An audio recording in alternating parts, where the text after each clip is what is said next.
One minute, my lord. Yesterday, Justice Narasimha was I'm asking. answering. I'm answering. That's it. You've seen. Pardon? I've seen the rule.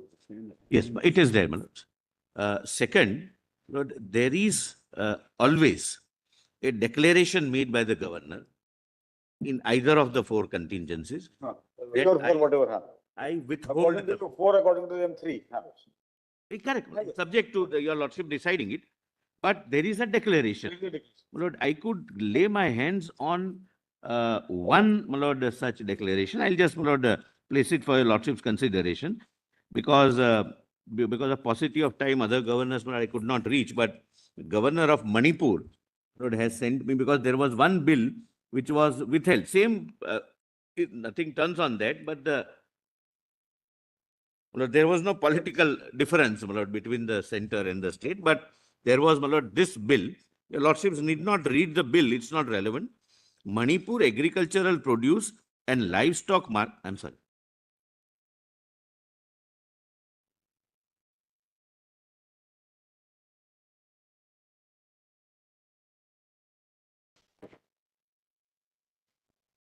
I withhold assent from this bill. Agricultural produce, livestock marketing, so and so. My lord, the reasons are given in the file notings. And there are also exchange of letters, calling the chief minister, calling for some details, etc., etc.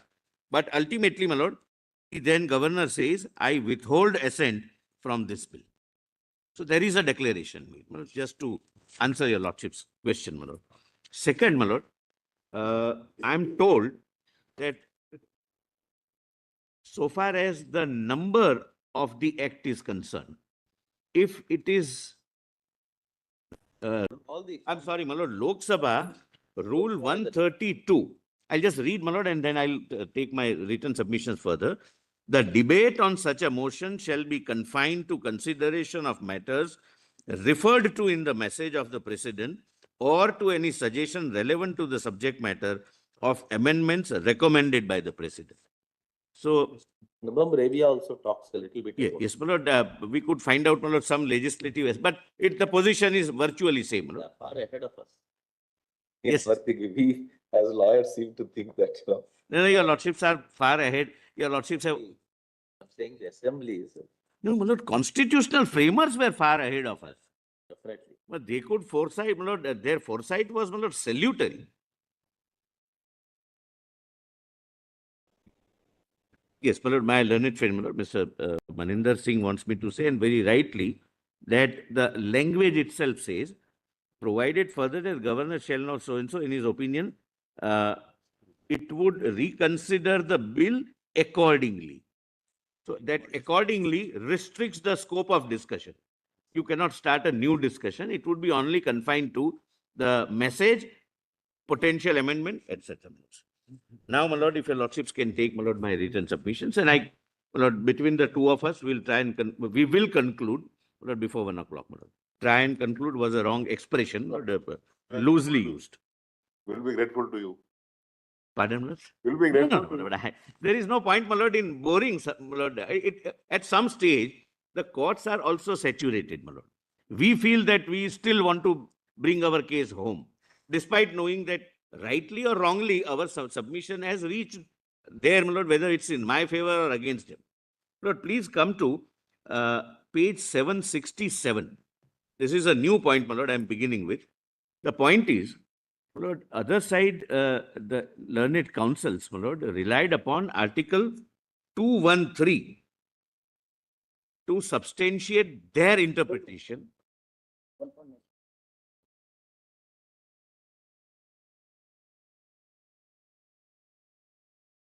Seven, six, seven.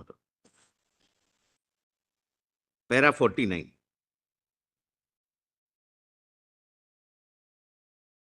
Lord, the argument was based upon Article 213. The interpretation which was canvassed by my learned friends, my lord, the learned counsel, was that this clearly shows that there is no discretion in the governor. Lord, as a matter of fact, Mr. Datar went to the extent of saying, and I, my lord, as a constitutional interpretation, seriously object, that legislature has a right to pass even a void bill it will have to be assented to, and only your lordship can set it aside. So, That's their argument. yeah. So there is no option. Governor has not, forget 3 or 4, that's not the debate. There is no option at all. Then why have the governor at all? That's the simple argument. But, my lord, one of the argument was that promulgation of the ordinance, please see, my lord, the language used. I'll read, my lord, whatever is necessary, and I'll skip what is, my lord, already either orally paraphrased or earlier argued. If at any time except when the legislative assembly of a state is in session. So if the assembly is in session, no ordinance can be issued. Well, simple. Or where there is a legislative council in a state, except when both houses of the legislature are in session, the governor is satisfied that circumstances exist which render it necessary for him to take immediate action. He may promulgate such ordinance as the circumstances appear to him to require. But I am not saying that read discretion here. It has to be his discretion. There is no doubt about it, but that's not my submission. That's not the only submission. No, but Provided that. his satisfaction or the satisfaction rendered on the basis of the aid and advice of the Council of Ministers. Therefore, I am saying it is not, my lord, my submission that it is his. Normally, the ordinance making power is of the executive. I am not disputing that. Therefore, I said that that's not my submission. I preempted, my lord, that it has to be as per aid and advice. But there is a discretion even after aid and advice. That is what I want to show. Provided that the governor shall not, the constitutional prohibition, without instructions from the president, promulgate any such ordinance if, kindly come directly to B.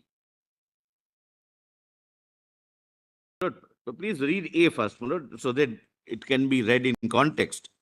A bill containing same provisions would, under this constitution, have required the previous sanction of the president for introduction thereof into the legislature, like Article 30, 31, etc., my lord.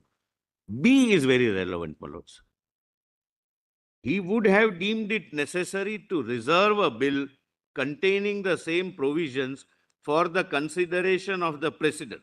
If it would have been a bill, he would have considered it necessary despite aid and advice given to him by the Council of Ministers that no, this needs reference to the president. I must refer it to the president for his assent. Now, please see, my lord, see, an act of legislature of a state containing the same provisions would, under this constitution, have been invalid unless, having been reserved for the consideration of the president, it had received the assent of the president. So, like Article 254, 254(2), the repugnancy. There is a repugnancy. So here, my lord, it makes it very clear that the framers of the constitution says that in the first part, yes, you will act as per aid and advice, as my lord, the Chief Justice very rightly pointed out, but he shall not do it if these 3 contingencies, and one of the contingencies be, he would have deemed it necessary. When the bill comes to him, he would have deemed it necessary to reserve the bill containing the same provision for consideration of the president. In that case, he needs prior instruction from the president in case of an ordinance. Now, please come to para 51. It may be pointed out that Article 213, page 767, para 41, 51. It may be it may be pointed out that Article 213 is a power to promulgate ordinances. The ordinance is promulgated by the governor himself. Subclause B will have to be read in the context. In view of the nature of the ordinance itself and the fact that the governor is promulgating the ordinance, the question for the grant of assent, first option under Article 200, will not arise because ordinance, there is no question of granting assent. He himself is promulgating the ordinance. Similarly, second option of withholding under Article 200 will also not arise. The assembly not being in session is the precondition for exercising the power of promulgation, and therefore option of returning would not arise. Thus, there is only one option for the governor out of the four options mentioned in Article 200, and that is referring the bill for the president's assent.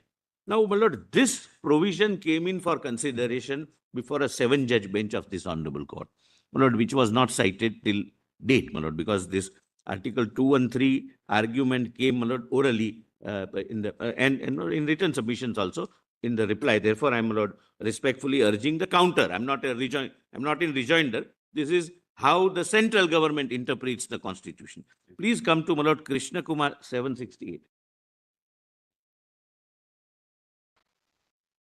In Krishna Kumar Singh versus State of Bihar, a 7-judge bench of this court held as under. My lord, then 231 is quoted. I'm skipping that. The first of the above condition arises in a situation such as the proviso to Article 304B of the Constitution. Under Article 304B, the legislature of a state is permitted to impose reasonable restrictions in the public interest on the freedom of trade, commerce, or intercourse with or within the state, notwithstanding anything in Article 301 or 303. The proviso requires the previous sanction of the President before a bill or amendment for the purpose of Clause B can be introduced in the state legislature.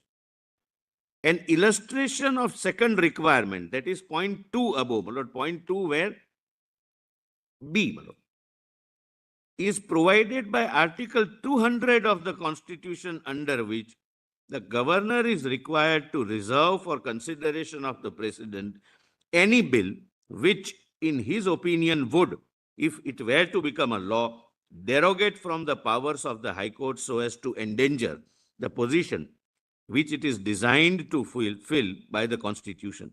Situations where the assent of the President is required, then point 3 above, are illustrated, my lord, 254, etc., my lord, where he will have to refer it to the President. There is a clear repugnancy, my lord. That's what the court said.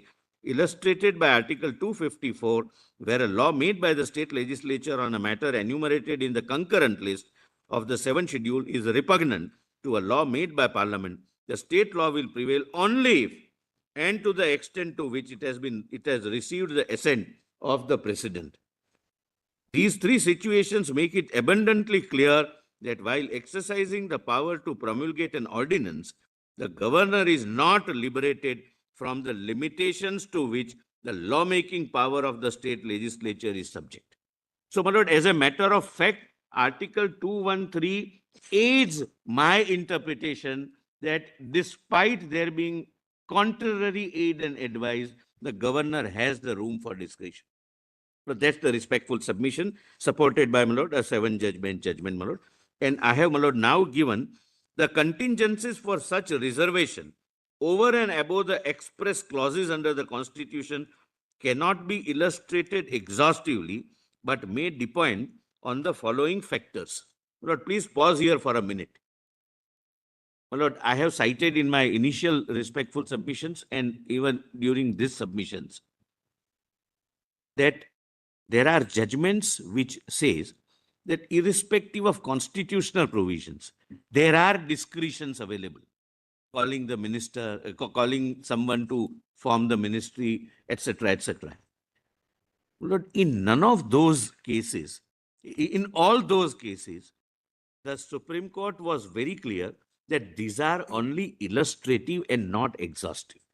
Because the Supreme Court was very clear in my submission that there may be circumstances which may arise in future where, other than the illustrations which we give, the governor may have to exercise his discretion. I'll come to that. But I have given, my lord, the broad parameters within which, my lord, he will have this discretion, where the bill is capable of subverting the Constitution.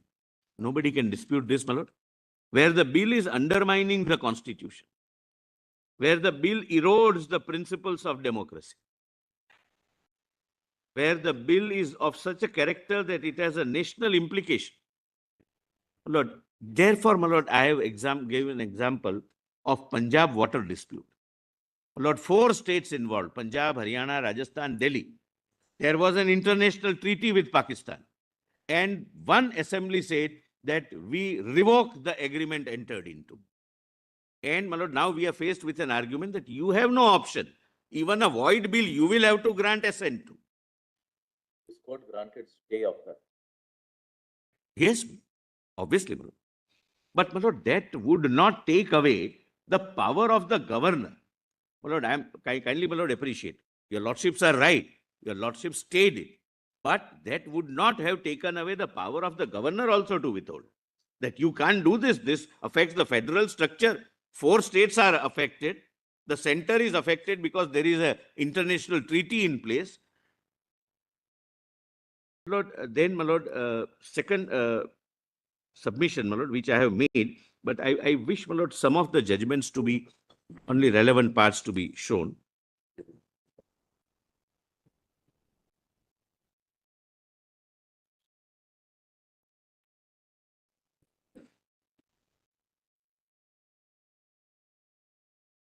My lord, I gave certain examples, my lord, that suppose the assembly passes a law that we will have a separate force.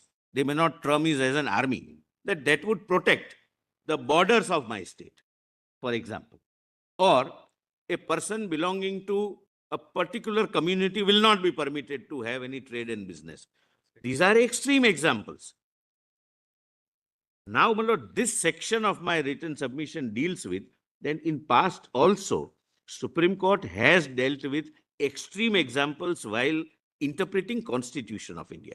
Because what your lordship decides today will be the foundation as to how the country will govern, number one. Number two, the Constitution will have to be interpreted with the harshest of the examples because it will have to withstand the test. There are many acts which are passed today which possibly would not have been contemplated, my lord, 70 years back. Now, please see, my lord, I have given the example of Lord Nani Palkiwala giving extreme examples that somebody surrenders the sovereignty, takes away the right to vote from a particular class of persons, or confers right only to a particular class of persons. Somebody say, my lord, some government come out with a say, as a, my lord, cheap publicity gimmick, that we will not tax anyone except some industrialists. These are not, my lord, these are, my lord, possible potential examples. Supreme Court has examined extreme situations. Please come to page 771, Lord, in Keshwanand Bharati. Only I'll read the highlighted part.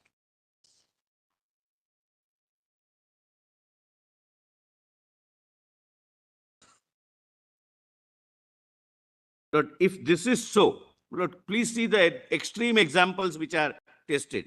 If this is so, a political party with a 2/3 majority in parliament for 4 years could so amend the constitution as to debar any other party from functioning, establish totalitarianism, enslave the people, and after having effected those purposes, make the constitution unamendable or extremely rigid. This would no doubt invite extra constitutional revolution. They have considered that if we interpret it in a particular manner, this kind of bills also can be passed. Mr. Palkiwala gave an example that suppose Article 368 is amended, conferring power to amend on the executive, that henceforth the government will amend the constitution. These observations Yes. are in response to the argument that the parliament's powers to amend the constitution are unbridled. So, rejecting that argument, these observations have been made. I'm sorry, I'm saying the same thing. I'm unable to convey it the way, my lord, your lordships have very pithily conveyed. What I'm saying is that while answering the proposition that we have unbridled power, the court has examined and conceived extreme situations, that we have to keep these situations in mind, that if we allow your submission is that while interpreting these provisions, we also have to take into consideration the extreme situations that may arise. I have brought my point. Arise in future. Yeah, I have brought my... we have to be cautious while holding whatever we are proposing to hold. Yes. My lord, only, I'm not, my lord, then reading rest, but my lord, one judgment, my lord, which I found it interesting, is again, my lord, a 7-judge bench, State of Rajasthan versus Union of India. The lordships were shown in a different context. Here, my lord, the example which was given was that this was a case of 356, my lord, precedents rule. Janta government, my lord, my lord, dismissed all Congress governments in the state. And that was under challenge. And, my lord, the not all, 7, my learned friend is right, 7 state governments in the state, in different states. And the question was, what can be the judicial review of 356? So 356 is an executive power. It's not a legislative power. That's a separate thing, unlike Article 200. The court says that we will examine only if there are certain exceptional circumstances. And one of the example, your lordship may come to para 773. Another extreme example, but an interesting extreme example. Page 773, my lord, the highlighted part. Lord, take for example, if your lordship, my lord, can come to that. Court is examining the justiciability or power of judicial review or the restrictions thereof. Take for example, a case where, I'm sorry, my lord, your lordship gets, my lord, somewhere, my lord, the highlighted part, 5th, 7th line from the top, last word is take. Take for example, your lordship gets, my lord. Yes. Take for example, a case where the president gives the reason for taking action under Article 256 and 356 and says that he is doing so because the chief minister of the state is below 5 feet in height and therefore in his opinion a situation has arisen, then we can interfere, etc., etc. This one is very reasonableness. Point is, Very unreasonable. point is, there can be extreme, there will have to be extreme examples on which you test the constitution. At this point, it's an age-old technique to test the correctness of a proposition. You examine the extreme situation. It's an age-old technique, so there's nothing new. Correct, correct. You take Lord, this point, you can go ahead. Yes, my lord. 776, my lord, I have seen withholding as a separate option, my lord. And I'll just... Your proposition is that while interpreting the provisions of 201, yes, we'll have to take into consideration the extreme situations that may arise. And therefore we have a cautious approach. No. For the governor to consider that. No, my lord. For the governor, yes. Therefore, withholding can be an option. Therefore, withholding is an option. To be used rarely, my lord. I cannot, my lord, argue that he can use it wherever he feels. But something so shockingly unconstitutional, something so, suppose some legislative assembly passes a bill that henceforth we will not be a part of Union of India. Would he, my lord, return it? Would he grant assent? Would he refer it to the president? The only thing which can be done is to withhold the assent. Therefore, I said, my lord, I'm not repeating it, that there are only 20 instances, my lord, in last 50 years. Now, Lord, withhold is a separate, my lord, action, a separate independent option. I have already argued it, but my lord, I was just trying to assist your lordships on the question, what is the meaning of the word falls through? What is the consequence of withholding of the assent? My lord, falls through, as my lord Justice Narasimha, my lord, pointed out, that it's not a constitutional term. It's not a term used. My lord, Constitution uses the term lapsing. But lapsing is a separate phenomenon. My lord, suppose a bill is moved, but the assembly is dissolved, etc., etc., then the bill lapses. But withholding, every judgment of the Supreme Court uses the word, in case the governor withholds the bill, it falls through. Now, from where? We were, my lord, searching. From where the Honorable Supreme Court got these words? I'm not reading it, but please see wherever amendments were moved and were not accepted. The Constituent Assembly debate says that this amendment is not accepted. Please come to 778. I'm not reading it. 778. 778. Yes. Therefore, my lord, from the beginning of the conceiving of the Constitution, the word falls through is that it does. Yesterday you said that they were put before the Constituent Assembly and the Constituent Assembly did not approve of them. So therefore it fell through. The governor, my lord, withholds it. Therefore, if the word... You equate the governor with the Constituent Assembly? No, my lord, I'm sorry, my lord. And that's not the comparison I'm making even remotely. My lord, that's not my submission.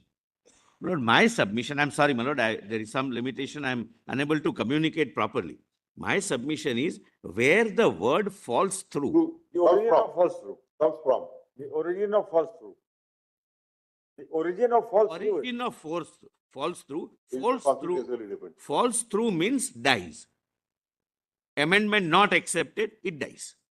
From this, my lord, every judgment of the Supreme Court, larger bench judgments, says in the context of withholding that if it is withheld, the bill falls through, meaning thereby it dies. That's the only limited purpose. Unless.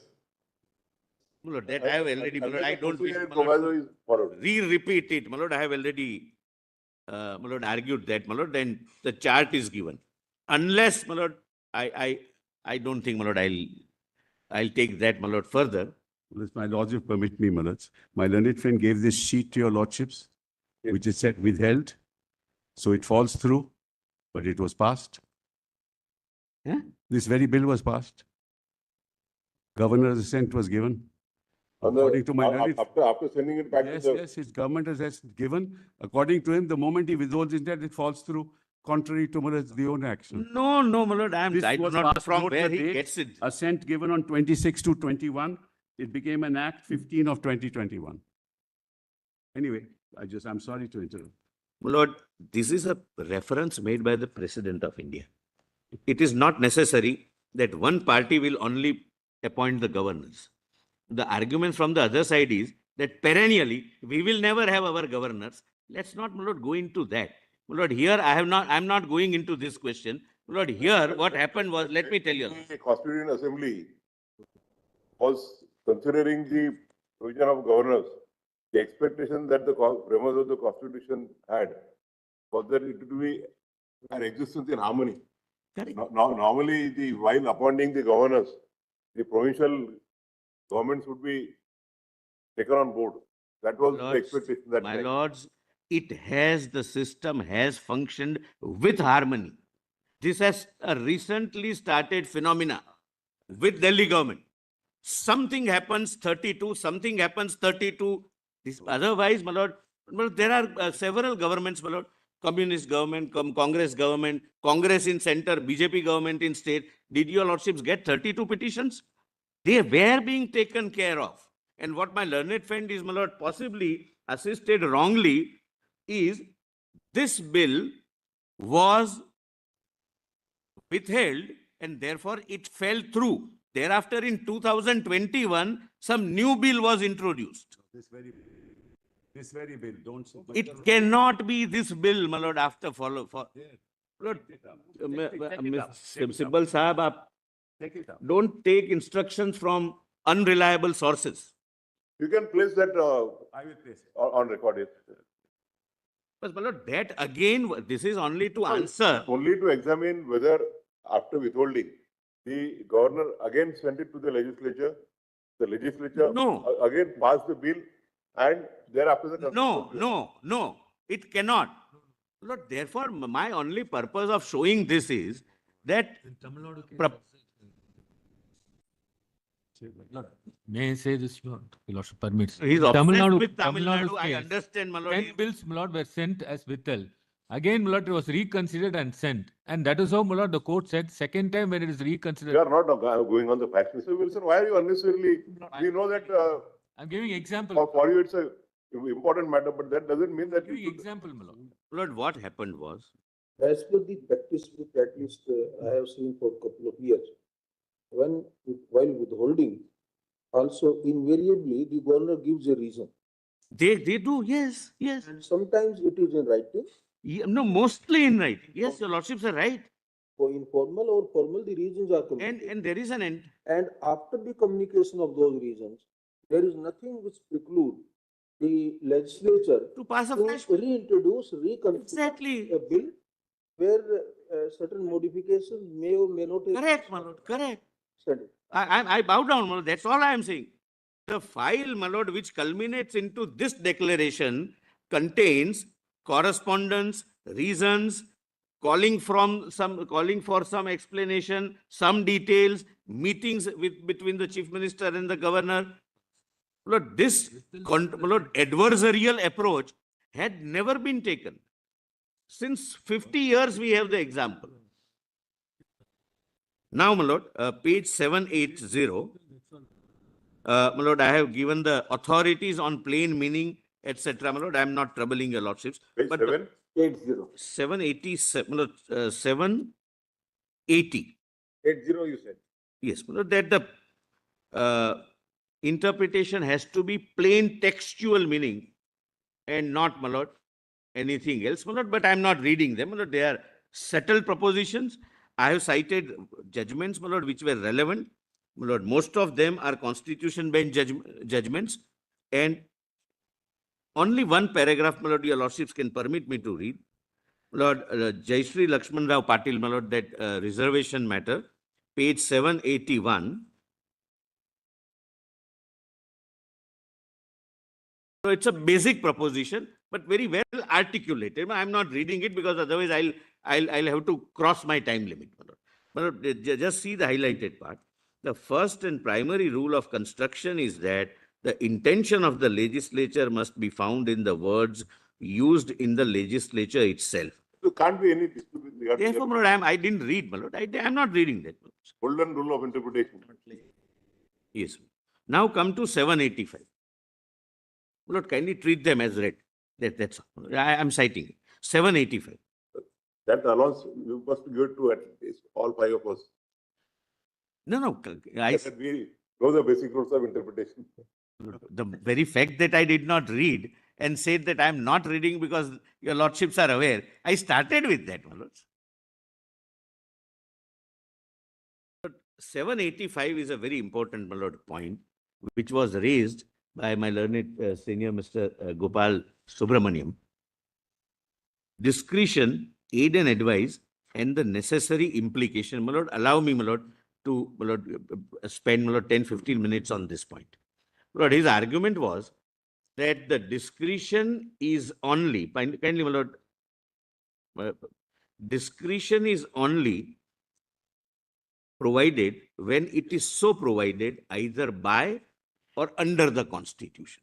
Correct? No, that was his argument. Now, please come to para 90 at page 785.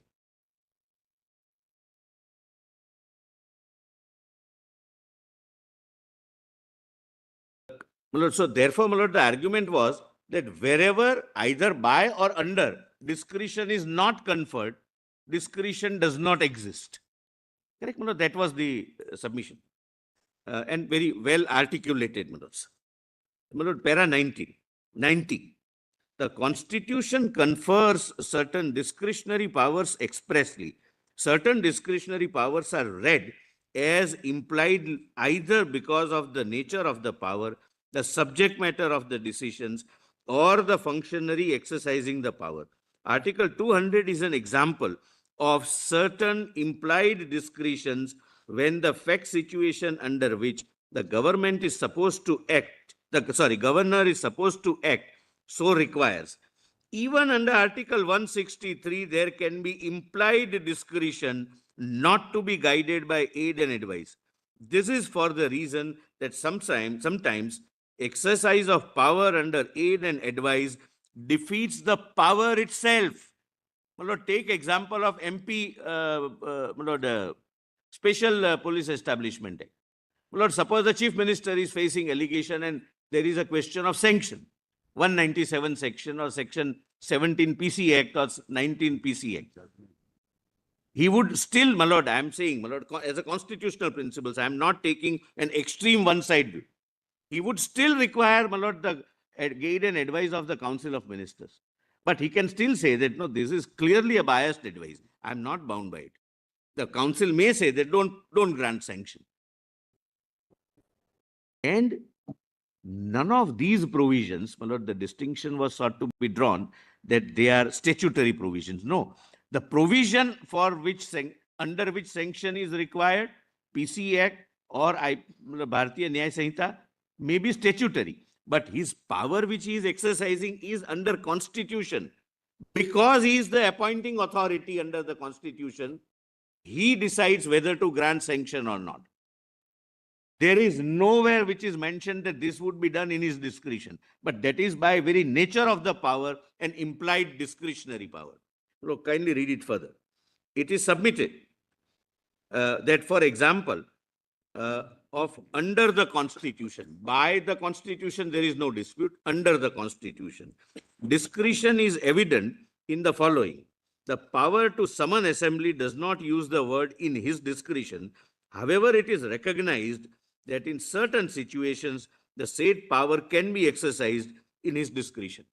He can summon the assembly, my lord, to ask for the floor test, etc. Second, the power to order a floor test does not use the word in his discretion. However, it recognizes that in certain situations, the said power can be exercised in his discretion. The power under the second proviso to Article 200 does not use the word in his discretion. However, it is recognized that in certain situations, the said power can be exercised in his discretion. Lord, the power to grant sanction against the chief minister or ministers does not, I have not already pointed out. Then 356, it doesn't say in his discretion, but the nature of the power is such. He would never get advice from the Council of Ministers that you report under 356. So, my lord, to say that it has to be either by the Constitution or under the Constitution, my lord, would be a wrong constitutional interpretation. My lord, for which, my lord, for example, my lord, MP Madhya Pradesh Assembly, my lord, Shivraj Singh Chauhan, my lord, when this issue, my lord, came, my lord, this honorable court has said that this has to be done as per the discretion of the governor. Whom to call, when to summon the legislative assembly, floor test, etc., etc. They are neither by or under the Constitution. The discretion is not by or under the Constitution. It is read as an implied power because of the very nature of the power. Then, my lord, kindly come to 95. And, my lord, this again, my lord, I have, my lord, raised a very serious concern. I will not say objection. How you selectively place the judgments before the court. This was done before the division bench in Tamil Nadu case and unfortunately repeated before your lordships.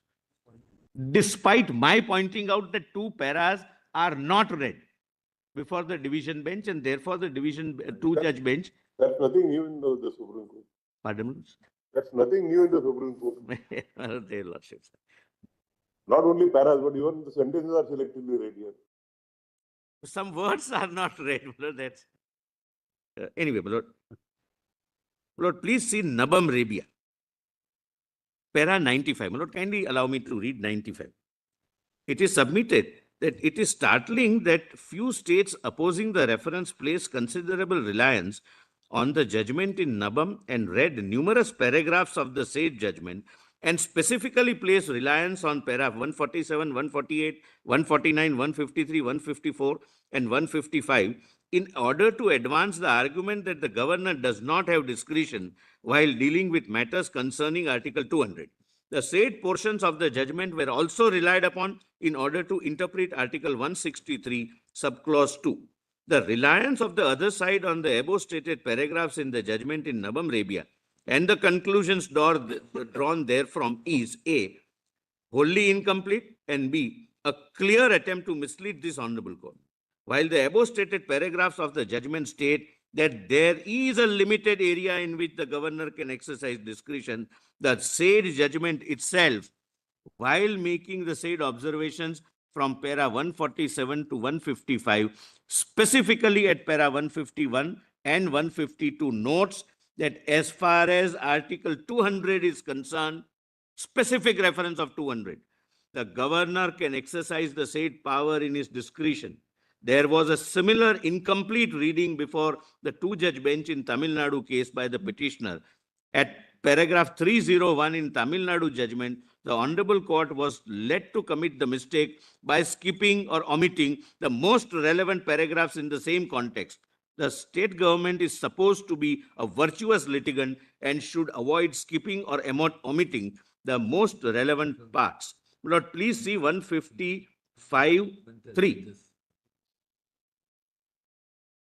You say that specifically at paragraph 151, Yes. And 152, where are those paragraphs? My lord, next page, my lord. Next page, my lord. 151, my lord. Yes. The important observations your lordship gets. Yes. The important observations in Justice M.M. Punchi Commission report with reference to Article 163(2) are contained in para 4.5. A relevant extract of the same is reproduced below, and thereafter please see the bold part. But the entire thing, my lord, is dealt with, but for paucity of time, I am reading bold part. The governor's discretionary power are the following: to give assent or withhold or refer a bill for presidential assent under Article 200, the appointment of the chief minister, etc., etc. We are of the considered view that the inferences drawn in Justice M.M. Panchi Commission report extracted above are in consonance with the scheme of functions and powers assigned to the governor with reference to the executive and legislative functioning of the state, and more particularly with reference to the interpretation of Article 163.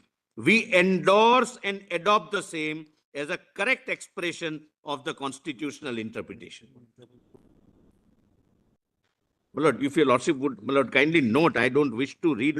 That sentence is preceded by an observation that the governor's powers are not unlimited, but restricted. I'm sorry, my lord. My lord, I'm sorry. So you want to refer to this, that there is a specific reference to Article 200. 200, specific reference to discretion, the constitution power to withhold. There is a specific reference, and the court says that we endorse this view. This was not read, and if your lordship were to read para 301 of Tamil Nadu, my lord, this is not placed before the court, and here also it was not placed. Trying to take us to that judgment, Pardon, lord? place the relevant portions of the Nabam. That's the Navamund. No, I know. No, No, I'm sorry, man.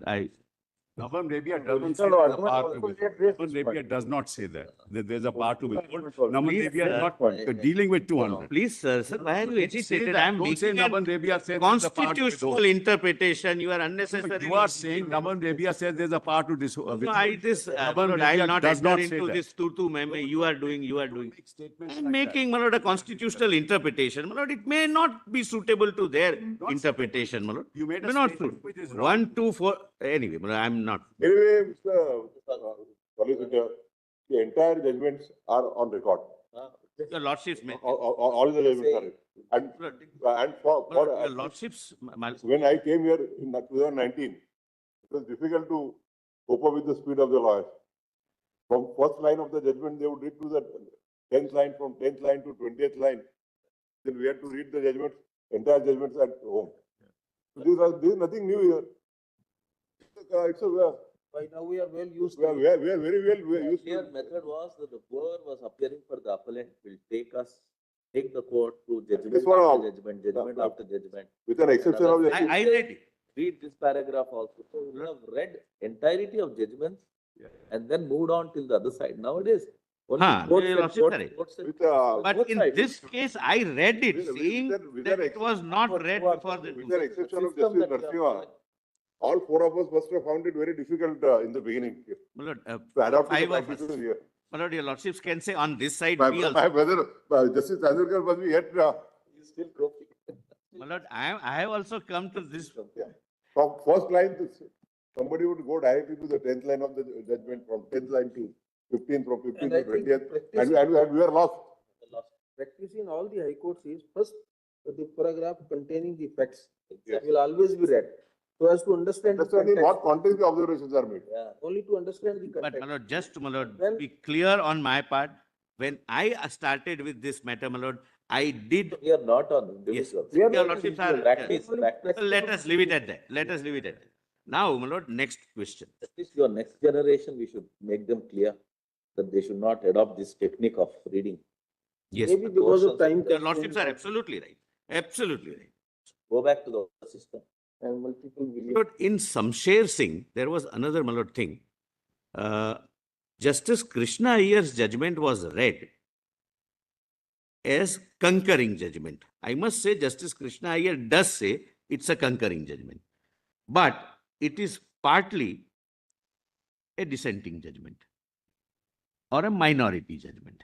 But this happens, my lord, many a times, my lord, that broadly the judge, the learned judge says that, my lord, once I had that experience, my lord, in a very sensitive case where me and Mr. Sibal were on the same side, when the pronouncement started that the bench is broadly in agreement, and I lost 2 heartbeats, and thereafter I realized that it was 3 versus 2. So sometimes, my lord, that happens.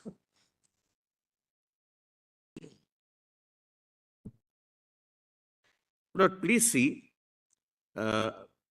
Justice A. N. Ray, my lord, the majority view, according to me, my lord, and concurring but partly minority view. The provisions of the Constitution which expressly require the governor to exercise his powers in his discretion are contained in articles to which reference has been made. To illustrate, please see, my lord, it's not exhaustive list. My lord, throughout your lordships have been very careful that these are illustrative because we do not know what contingency would arise. Reading further, to illustrate, Article 239(2) states that where a governor is appointed an administrator of an adjoining union, so-and-so, your lordship, Yeah, this we already read. come to 56. My lord, the bottom, the broad, my lord, the bold part. Similarly, Article 200 indicates another instance where the governor may act irrespective of any advice from Council of Ministers. In such matters where the governor is to exercise his discretion, he must discharge his duties to the best of his judgment. The governor is required to pursue such course which are not detrimental to the state. Now, my lord, come to Justice Krishna Iyer's judgment. Here, my lord, I may be pardoned, my lord, if I skip some words, because I may not be able to pronounce many of them. Because of language issue, my lord, not for any other reason. Kindly see, my lord, from the beginning and then the highlighted part. We declare the law of this branch of our Constitution to be that the President and Governor, custodians of all executive and other powers under various articles, shall, by virtue of these provisions, exercise their formal constitutional powers only upon and in accordance with the advice of their ministers, save in a few well-known exceptional circumstances. Situation, Yes, situations. without being dogmatic or exhaustive. Then again, my lord, Justice Krishna here also says that this is not exhaustive. This is illustrative. Please, my Never lord, be exhaustive. It can never be exhaustive. cannot be. My lord, they other side, my lord, other side, my lord. They also did not say it is exhaustive. They only said that wherever the certain provisions of the Constitution, either directly or by implication, have provided for discretion, there only the governor can exercise the discretion. The powers under 163 does not fetter him with an unfettered discretion. My lord, And that also appears to be from Dr. Ambedkar's speech. But Dr. Ambedkar said that it is too premature to argue, to dilate on that point, because hereinafter we will be considering the provisions wherever a discretion is vested with the governor. And maybe we can take this article for reconsideration after that, but somehow it never fell for reconsideration. I'm not, my lord, joining issue. Your lordships are right. But why I am emphasizing this is this. The state of Karnataka's written submission as well as oral submissions, written submission para 21 specifically says that only, my lord, I'll just read, my lord, it's a short para from the written submissions, your lordship need not open. Thus, the governor is bound by ministerial advice in the discharge of his functions. Article 163 requires the governor to act in his discretion by or under the Constitution only, bold, underline. In the following circumstances, then articles are quoted. And, my lord, it must have missed their attention, my lord, I believe. Article 164 and 174 not quoted. Summoning of the assembly, calling upon the chief minister to prove his floor, it's not quoted. Because they say that only where it is provided under the Constitution, there is a discretion. My lord, therefore, my lord, they treat these instances as exhaustive. I'll complete this. My lord, please see, my lord, Justice Krishna Iyer's minority view, my lord, though which my lord, his lordship says it's a concurring view, but this part, my lord, is not in tune with the majority. We have no doubt that the Smith's statement, so and so, regarding royal assent holds good for the president and governor in India. This is contrary to the majority view. The refusal of the royal assent on the ground that the monarchy strongly disapproved of a bill or that it was intensely controversial would nevertheless be unconstitutional. The only circumstances in which the withholding of the royal assent might be justifiable would be if the government itself were to advise such a course, a highly improbable contingency or possibility, or possibly if it was notorious that the bill had been passed in disregard to mandatory procedural requirements. But since the government in the latter situation would be of the opinion that the deviation would not affect the validity of the measure once it had been assented to, prudence would suggest the giving of the assent. Look, this is not what the majority has said. In what I have quoted, my lord, in para 54 to 55, 56. This part is a discordant note by Justice Krishna Iyer. That's all. Now, my lords, may kindly come to Lord. Lord, I have already told you, my lord, assisted your lordships by saying that all judgments which I have quoted here say that these are illustrative and not exhaustive, which were read, sought to be read as exhaustive, my lord. So I'm not, my lord, going into it.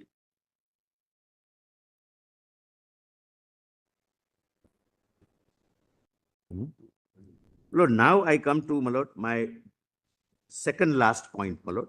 That is, no mandamus can be issued to the governor or the president. And Article 361. My lord, this, my lord, I may take, my lord, 10 minutes. And, my lord, there is, in my submission, my lord, a direct judgment in A.K. Roy, where, my lord, this issue is considered.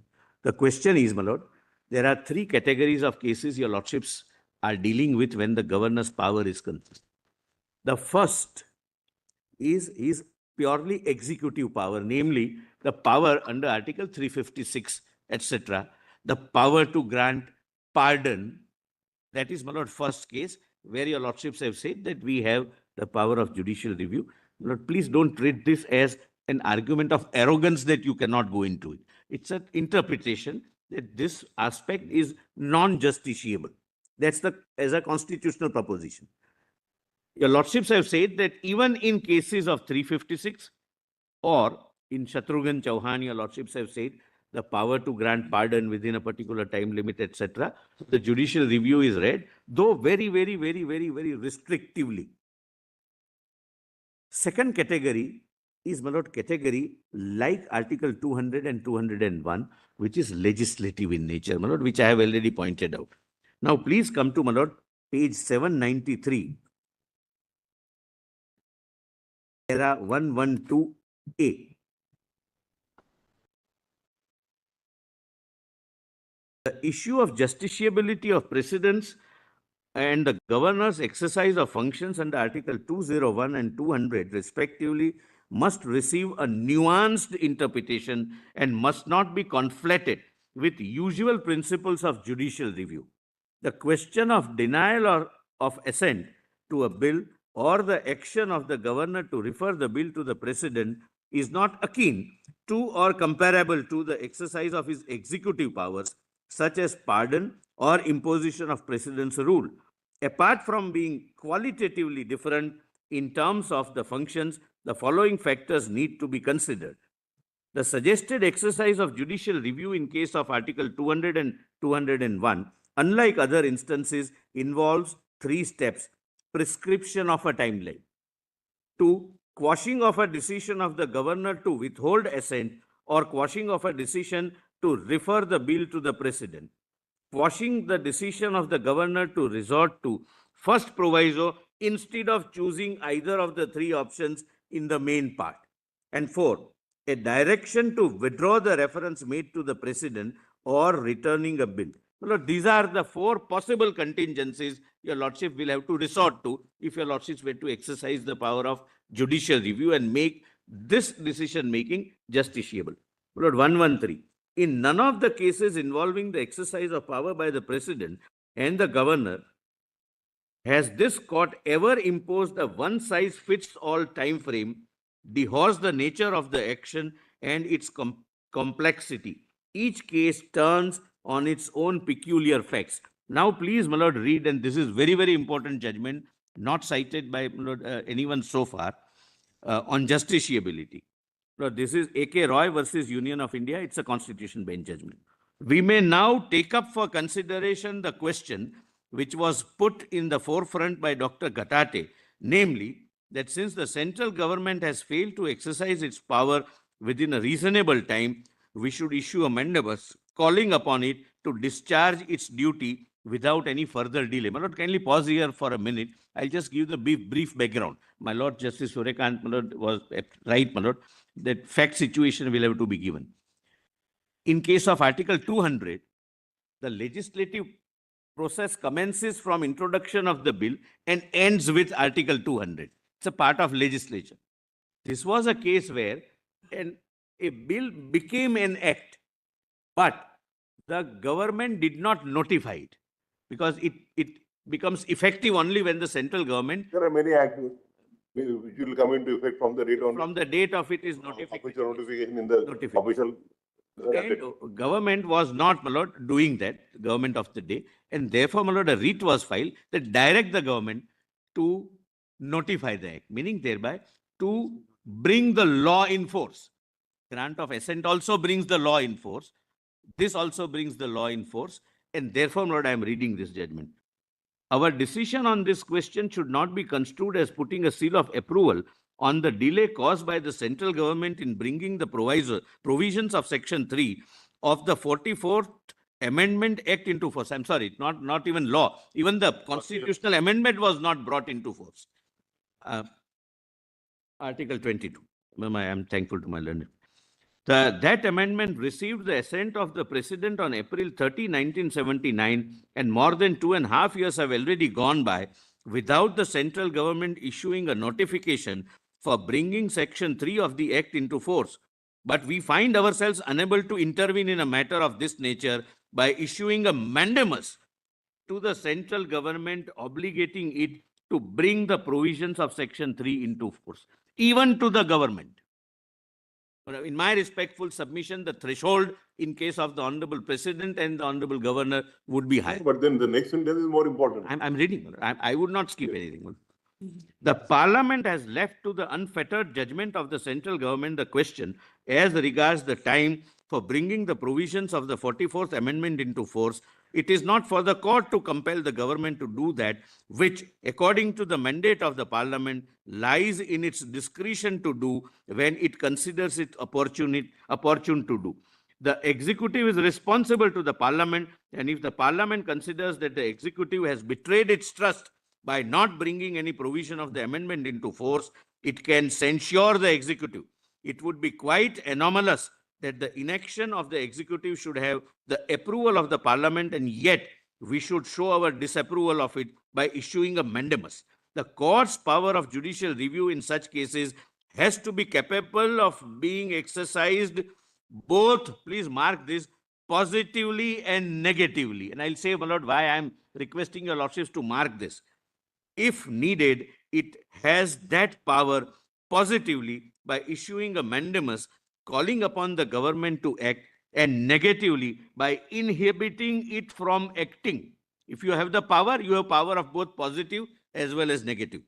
If it were permissible to the court to compel the government by a Mandamus to bring a constitutional amendment into force on the ground that the government has failed to do what it ought to have done, it would be equally permissible to the court to prevent the government from acting on some such ground as that the time was not yet ripe for issuing the notification for bringing the amendment into force. We quite see that it is difficult to appreciate that practical difficulty can possibly prevent the government from bringing into force the provisions of Section 3 of 44th Amendment after the passage of 2.5 years. But the remedy, according to us, is not the writ of mandamus. If the Parliament had laid down an objective standard or test governing the decision of the central government in the matter of enforcement of the amendment, it may have been possible to assess the situation judicially by examining the causes of the inaction of the government in order to see how far they bear upon the standard or test prescribed by the Parliament. But the Parliament has left the matter to the judgment of the central government without prescribing any objective norms. That makes it difficult for us to substitute our own judgment for that of the government. Government on the question whether Section 3 of the Amendment Act should be brought into force. This is particularly so when the failure of the central government to bring that section into force so far can be no impediment in the way of Parliament in enacting a provision in the National Security Act on the lines of that action. In fact, the ordinance rightly adopted, no, that's on facts. It is for these reasons that we are unable to accept the submission that by issuing a mandamus, the central government must be compelled to bring the provisions of Section 3 of 44th Amendment Act into force. My Lord, now this is followed in these two judgments which I am not reading, but please see, my Lord, the position which will emerge. My Lord, and in a different context, my Lord, Justice Narasimha, my Lord, did, my Lord, indicate that. My Lord, kindly, my Lord, examine this.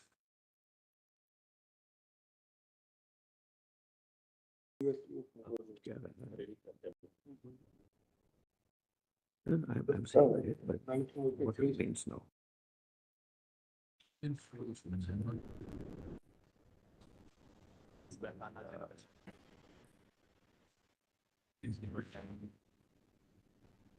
My Lord, kindly appreciate, my Lords. And I'm sharing this concern because your Lordships would be deciding henceforth what will be the course of action.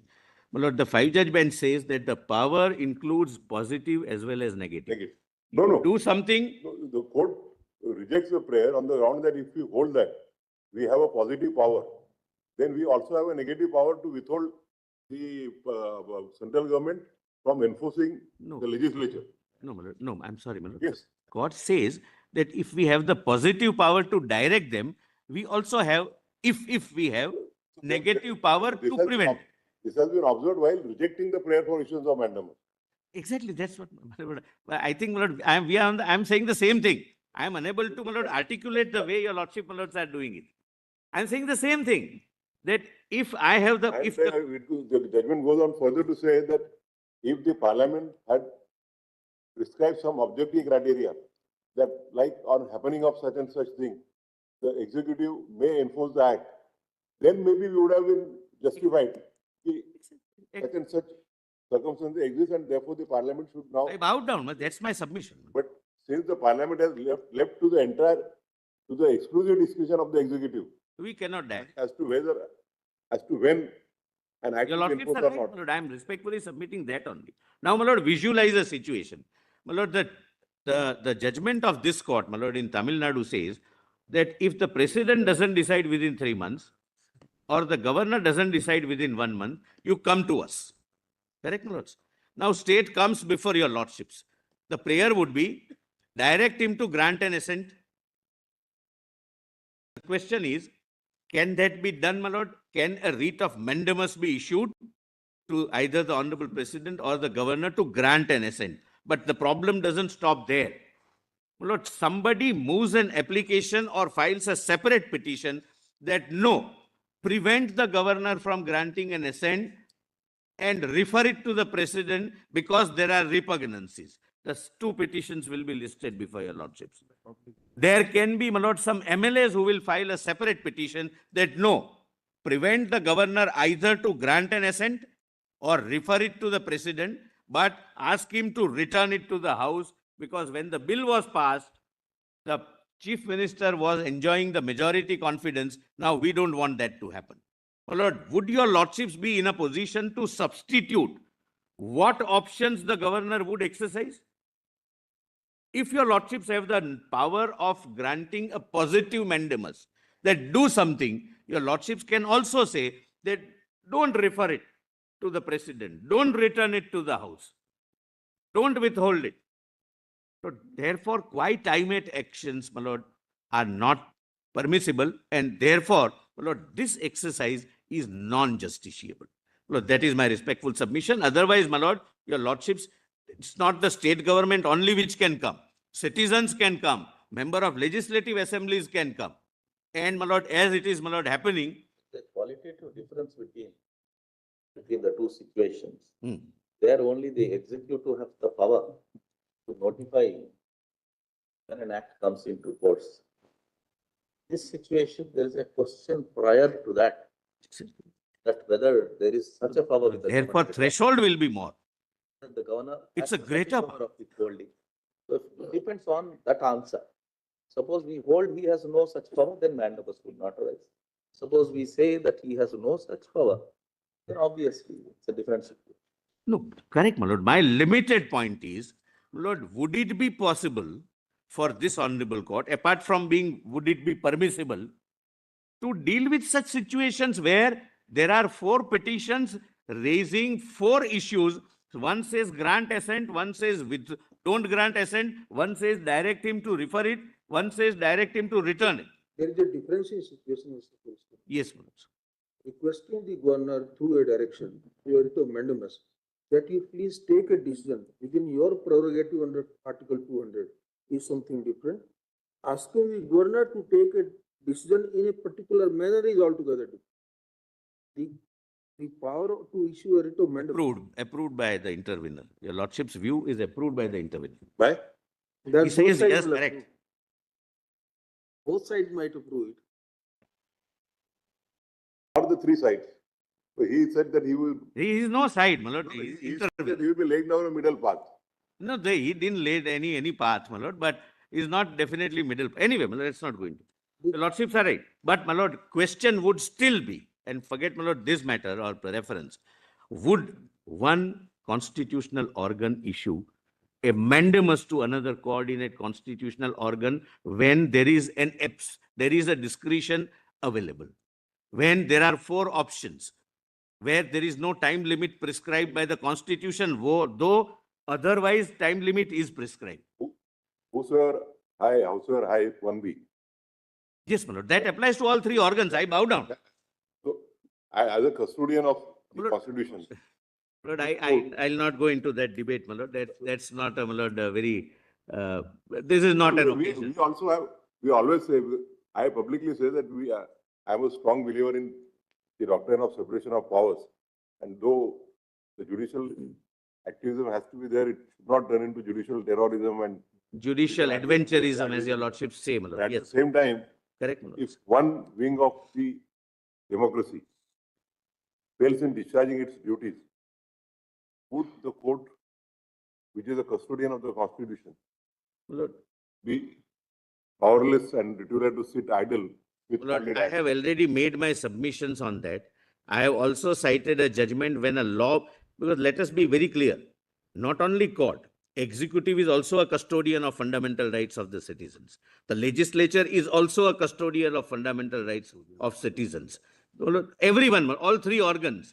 I have cited a judgment when the law was sought to be made that court is not deciding dispute. Please don't take it as an, Lord, it's a constitutional we are interpretation. willing to listen to all the arguments. Yeah, yes.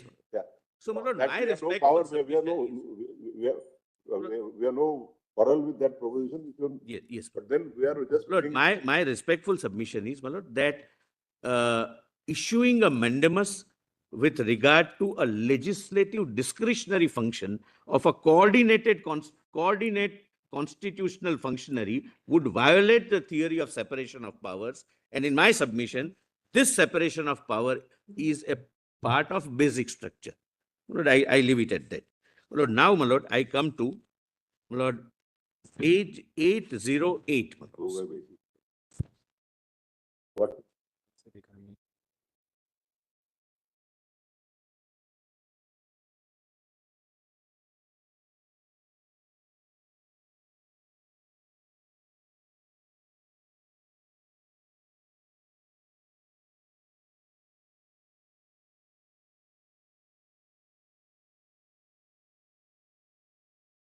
08.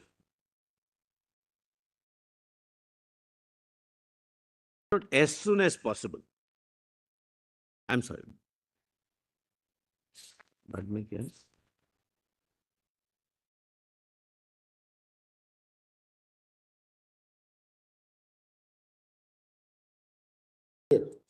No, as soon as possible. At the outset, my lord, I make it clear.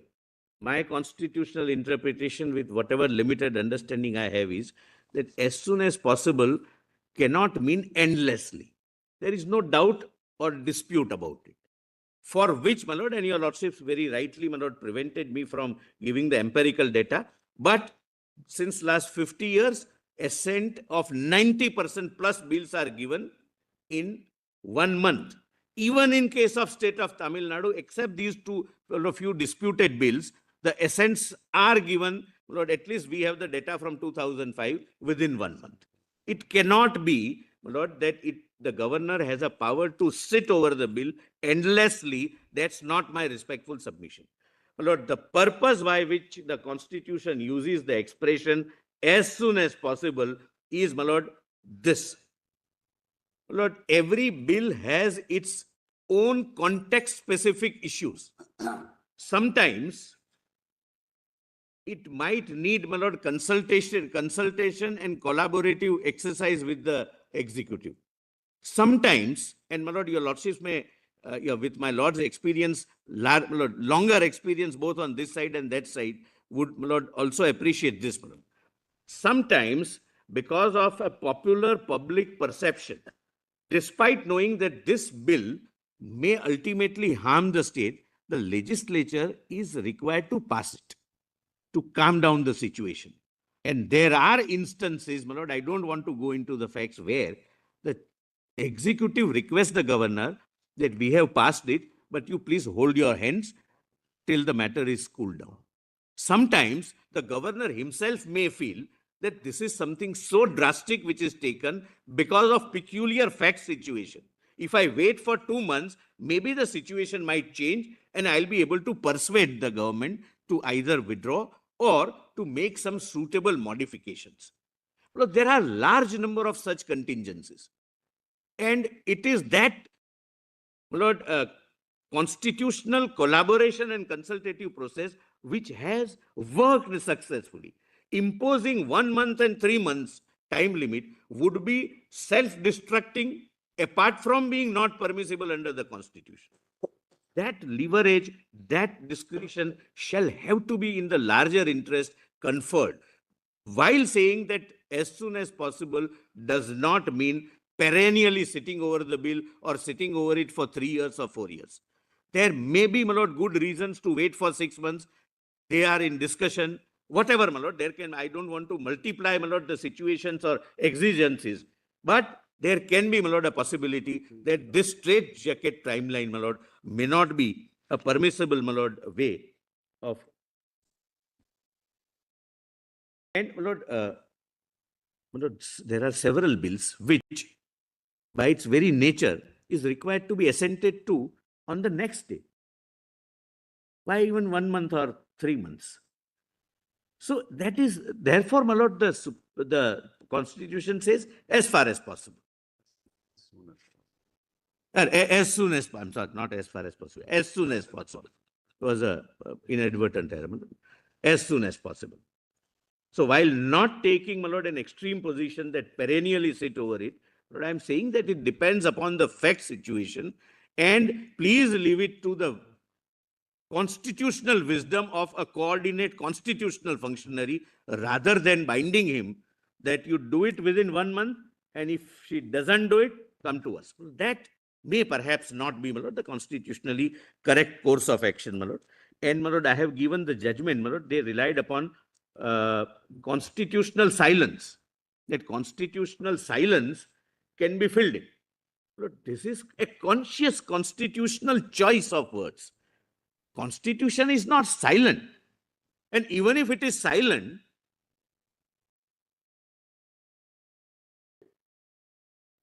I would, I really, my lord, sometimes feel handicapped, my lord, that why I did not learn the lip reading, my lord.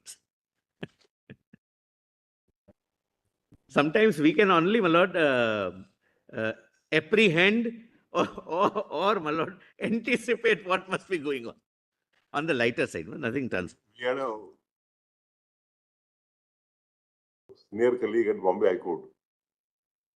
When the arguments were going on, he used to do paintings. He drew paintings. That's the worst compliment a lawyer can get. Man.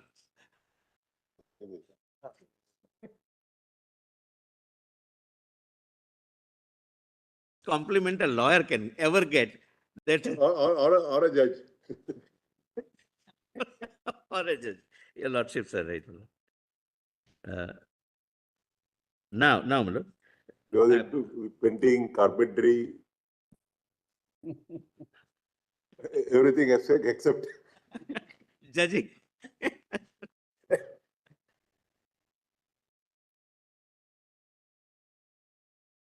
Lord, I'm not reading, my lord, Yes. but this is not a constitutional silence.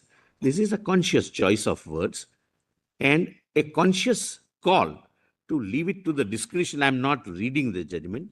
Number 3, this is not a Vishakha situation where your lordships would thereafter supplement something.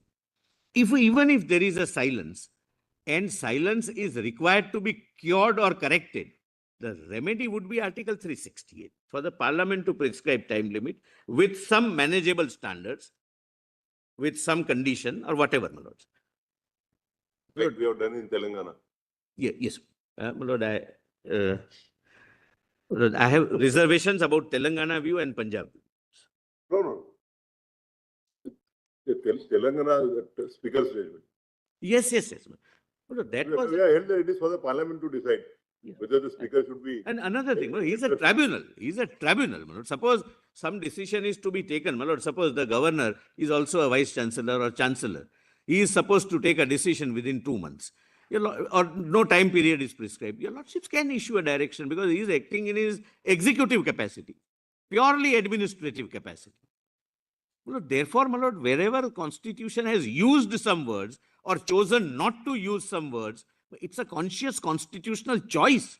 It's not, my lord, a silence which is required to be filled up by a judgment. So, my lord, my last submission. My lord, what now, my lord, after, my lord, if suppose, my lord, our submissions are find favor with your lordships, either fully, partly, whatever. The argument which was again, my lord, a very extreme argument was that you can do nothing about the Tamil Nadu view. I'm not on the judgment. Intra-party, the judgment is final. That's the law of the land and binds, my lord, us. I cannot argue contrary to it. But your lordships has the jurisdiction and power to declare that Tamil Nadu judgment is not the correct law. And that is what, my lord, as a last proposition, my lord, I wish to, my lord, submit. My lord, please come to page 816.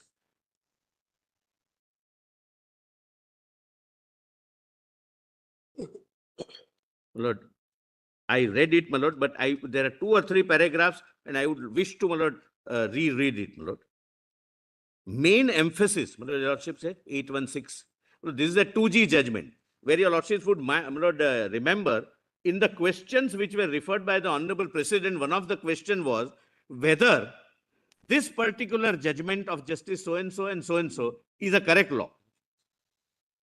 The court says intra-party we cannot go.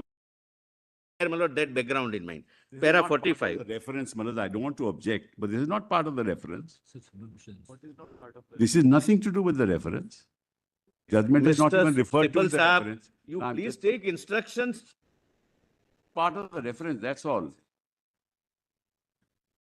Lord, I'm making this submission with responsibility and understanding what I am making. But is there a question framed to that regard? So he will be only answering. Mr. Datar has said that you cannot touch the law laid down.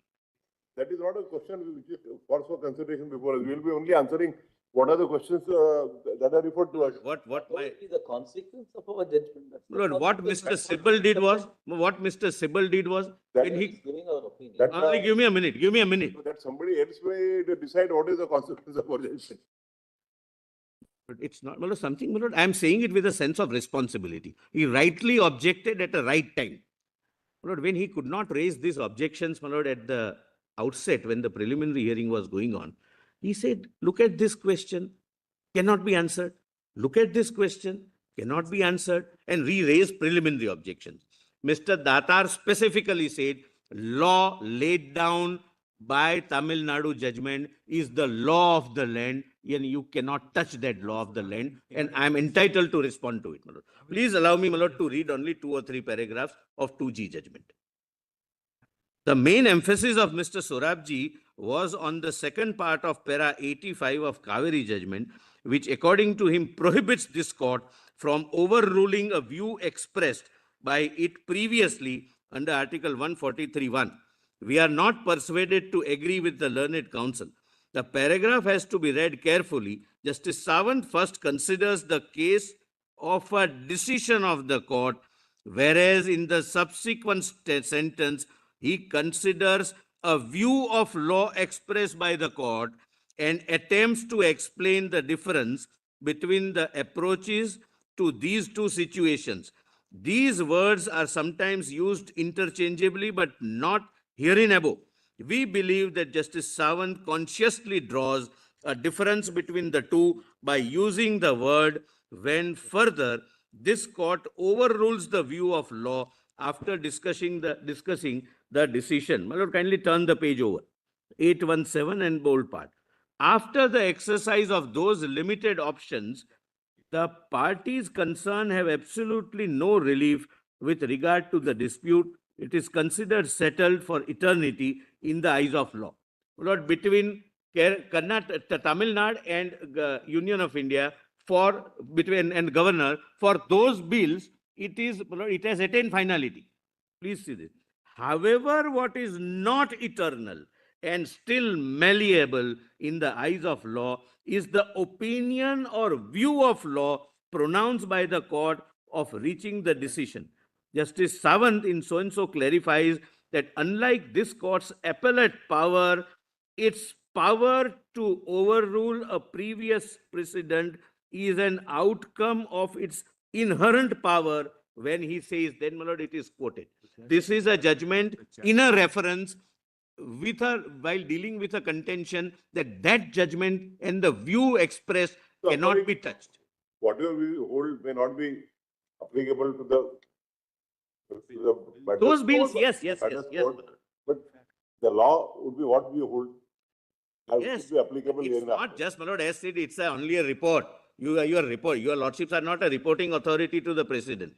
It was, my Lord, unfortunate that such a word was even used. The Honorable President has sought your lordships' constitutional interpretation, and your lordships are, my Lord, giving the advice to the president. It's not just a report. And your lordships' inherent power, my Lord, that's what the court says, can permit your lordships, my Lord, to even overrule the view expressed while maintaining the decree intra partes. My Lord, last at the foot, my Lord, In any highlight. case, the judgment of view taken by 2 judges on law would not be binding on the constitution. The argument was it is binding because On fact, inter-party. yes, I'm not on that. But argument of Mr. Datar was that is a law and therefore it binds even the advisory jurisdiction of this court. And your lordships cannot touch even the view expressed. My Lord, kindly see the last line, last highlighted part. In fact, the overruling of a principle of law is, my Lord, please see, my Lord, page 817, paragraph 48.2, the highlighted part. In fact, the overruling of a principle of law is not an outcome of appellate jurisdiction, but a consequence of its inherent power. The argument was that if you overrule the view of law, you will be sitting in appeal over the 2-judge bench judgment. Court says, no, it's not appellate jurisdiction. It's our inherent jurisdiction. This inherent power can be exercised as long as a previous decree vis-a-vis lists inter partes is not affected. for those bills, my lord, that is final. My lord, somebody can, my lord, take a remedy whether there is repugnancy, not repugnancy, etc. Your lordships would not go into it. But your lordships can say, and in my respectful submission and prayer, that please say that that's not the correct law which is laid down. My lord, last point, my lord. My lord, I have dealt with all, my lord, the submissions of my learned senior friends. My lord, only one submission was made by the intervener, my lord. I don't know, my lord, what was the purpose, but he relied upon Article 374 that federal court judgment is binding. I don't think, my lord, your lordships would be going into that because the federal court judgment is being binding or not. But there is a judgment of your lordship saying that federal court judgments are not binding to the Supreme Court of India. Direct judgment, quoting the very provision, my lord, which was relied upon by the intervener. I don't think, my lord, I can go, but kindly note, my lord, if your lordships are taking note of that, because he relied upon some federal court judgment and said that you cannot examine the reference, etc. And, my lord, this is 1991, volume 4, SCC 406. And paragraph 32, 1991. 1991, 4 SCC 406. It's a 3 honorable judges, Justice Kuldeep Singh. My lord, it's on record. 4584. My lord, I knew somebody would raise this issue. 4584. My lord, para 32. My lord, it's a long para, but it deals. 48, Yeah, volume? 511, my lord. Volume 511.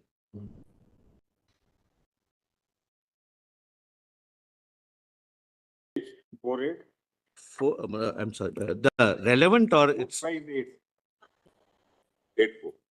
and the relevant at 4626, para 32. Mr. Nariman raised this very argument, which was repelled. That for federal, why, my lord? Party's name? My lord, it is Delhi Judicial Services Association versus State of Gujarat.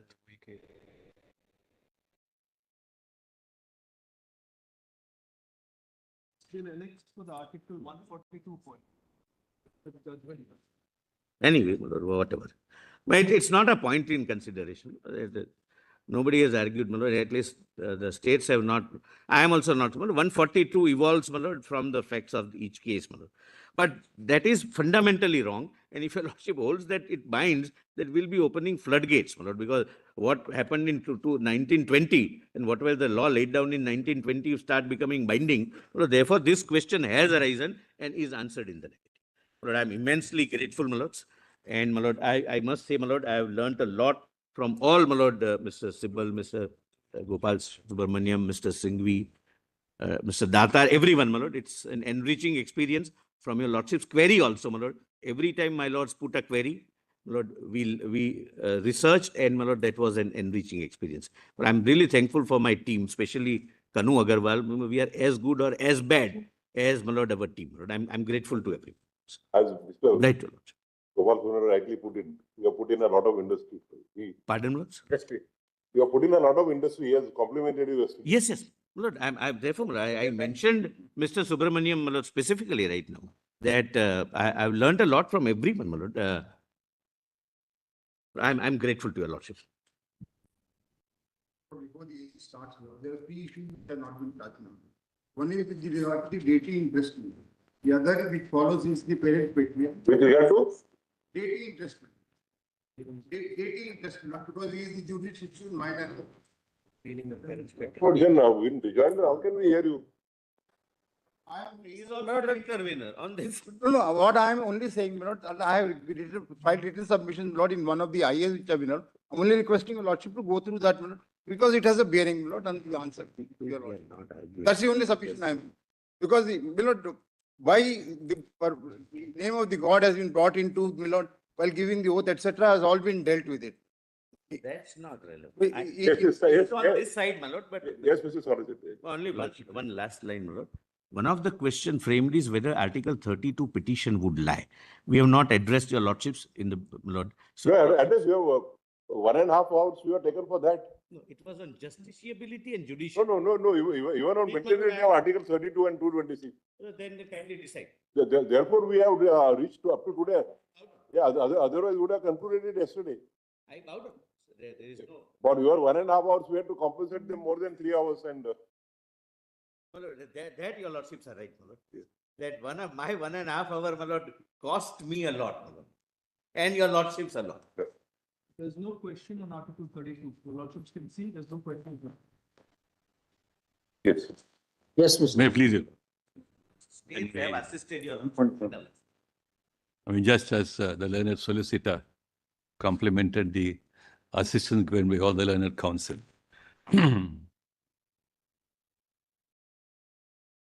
I wish to take your lords a little away from the focus on Article 200 for the time being. Don't take us beyond the questions which are framed. I wish can to take be us a little anywhere away within from it for the time. within the framework of the questions that are framed. Yes, yes. It's a matter of concern that we're talking about an important provision of the Constitution. Very often when we deal with such important provisions in the matter of rights, restrictions, we also land into questions of moral principles, policies, values, and they sometimes get so jumbled up that we find it very often difficult to disentangle them and to look at only the purely legal principles. Why I say this, in the course of assistance to this court on Article 200, I just want to bring to your lordship's notice a famous Greek mythological figure, Procrustes. Procrustes was a robber in some place called Attica. So he had an iron bed. And so when he catches somebody, if the person who is caught is too larger than the iron bed, he will cut his legs. If the limbs are too shorter, he will stretch his legs. So this phrase became a Procrustean bed mean to try to suit mechanically all possible circumstances so that you fits one particular way of looking at it. So both parties have tried to say, look at either stretch it or shrink it. That's our duty to tell you, Lordship. But then 200 should not be put into a Procrustean bed. It has a life breath of its own. It is an important value in the entire scheme of the Constitution. And therefore, let us not fall into a trap of saying, for instance, I'll give a syllogism. In logic is something called a syllogism. The Constitution keeper said, keep away discretion from Article 200. Discretion figures in some other part of the Constitution. Therefore, the inference is this. Article 200 devoid of any course of action, independent course of action by the governor. So we have some syllogisms like this, like, let me give some examples. All delays are bad. Governors tend to do delay. Therefore, all governors are bad. We don't have this kind of syllogistic fallacy to assist the court. Or all hippopotamuses four legs. What is the argument? I'm coming to Lords. I'm trying to say that how will the court be assisted in trying to look at Article 300? So we don't fall into those fallacies to say, because looking at the Constitutional Assembly debates, a certain expression or a word has been removed from it for a certain reason. The entirety, the logic of retaining Article 200 with a governor in place in Article 200, will you completely rob away the constitution makers' understanding as to why we still need a provision like Article 200? If all those debates in the Assembly, discretion dropped, we have doubts about governors becoming super legislative authorities and so on and so forth. After all these debates, Article 200 still finds a position in the Constitution. The constitution makers could have probably said, we will not have governors in Article 200. We will have some other way of looking at whether, after an entire exercise, a responsible legislature has passed a law. Should we need a check on that? What kind of a check could it be? Therefore, if the constitution makers thought we still need to have some kind of a check or a scan on that, I think it's important for us that Article 200 be given its plenary understanding of not being subject to any shackles. The argument is please keep it under control because democracy is important. The legislative wisdom is important. All those principles notwithstanding, if the constitution makers show that the governor will play a role in understanding whether the final word on taking the law to its conclusion, a bill to its conclusion, will lie with the governor, will you say, I will shackle his hands and say, therefore, I will impose as many restrictions as possible so that nothing remains for the governor to make an independent choice in the four options given to the governor? But that's a fundamental question. You're being asked, you're being told that, please limit, constrain it, impose as many restrictions as possible. I would say, please don't do that. All the set of questions are framed on the understanding, please allow a certain amount of independent exercise of judgment by the governor and the president under Articles 200 and 201. That if at all there is an importance of having a scan at a particular point of time before a bill can become a law, please allow it to remain as it is. The moment you say, no, I will exercise the judicial power to say, how will you articulate your power? How will you exercise your independent judgment? Then you are entering into not only rewriting the constitution, but you're entering into opening up a whole range of a new, what you will call a new jurisprudence on governor's assent. The endless exercise and involvement, engagement of what the court will do and what court will not do, who can ask the court to do what, all those questions, justiciability, jurisdiction, maintainability, writ petition, all that will come in. You can't stop it. No court can stop it. We are lots to give an illustration about fixing timelines on medical college admissions. So once you open up a certain things for a certain consideration by the court, Dworkin used to call about judges that they are not deputy legislators. So once all this happens, the court will become something like a deputy legislator, stepping into the shoes of the governor or the president, as the case be in some case or the other. So you're talking about that importance of the subject. The president's reference questions are based on this understanding, namely, whether we have a Tamil Nadu judgment which has certain difficulties or not is not the question. Therefore, right from the Special Courts Bill, this court has said, if a judgment has to be reconsidered, it will certainly be reconsidered. It will not be overruled in the sense by an adjudicative process, because it is not the correct way of law, which will enable party, legislature, executive, parliament. So that's how it has to be seen.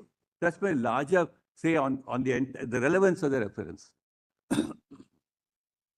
Then I have some questions on how will you therefore look at Article 200 itself. I'm not going to take a lot from the text of the provision. But before I do that, I think it's important to invite Lord's attention to a very several observation made by Justice Holmes in a dissent in a 1907 judgment. That is in the context of hard cases. I just propose to read that. If I will also take my supplementary written submission.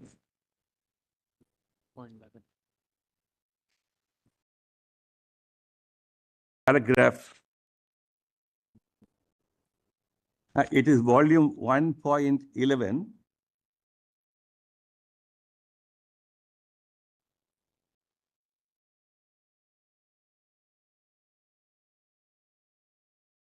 Paragraph 38 at page 902. There are too many statements have been canvassed here saying, generalizing several propositions about judicial review. So kindly turn to that, page 902, paragraph 38. That entire dissent is very instructive, but I'm only extracting one important part of the dissent. The voice of dissent in so-and-so is worthy of consideration. Great cases, like hard cases, make bad law. For great cases are called great, not by reason of their real importance in shaping the law of the future, but because of some accident of immediate overwhelming interest, which appeals to the feeling and distorts the judgment. That's precisely what happened in the Tamil Nadu case. You pick up a certain bill. I'm not playing with you on that. I'm only saying, say that what an immediate overwhelming interest appeals to the feeling and distorts the judgment. These immediate interests exercise a kind of hydraulic pressure, which makes what previously was clear seem doubtful. For more than 75 years, governors were sending within 1 month. A 0.8% is what we are talking about. So what was clear seemed doubtful, and before which even well-settled principles of law will bend. I wish your lords apply this very instructive advice to look at why the president before a lords on this question.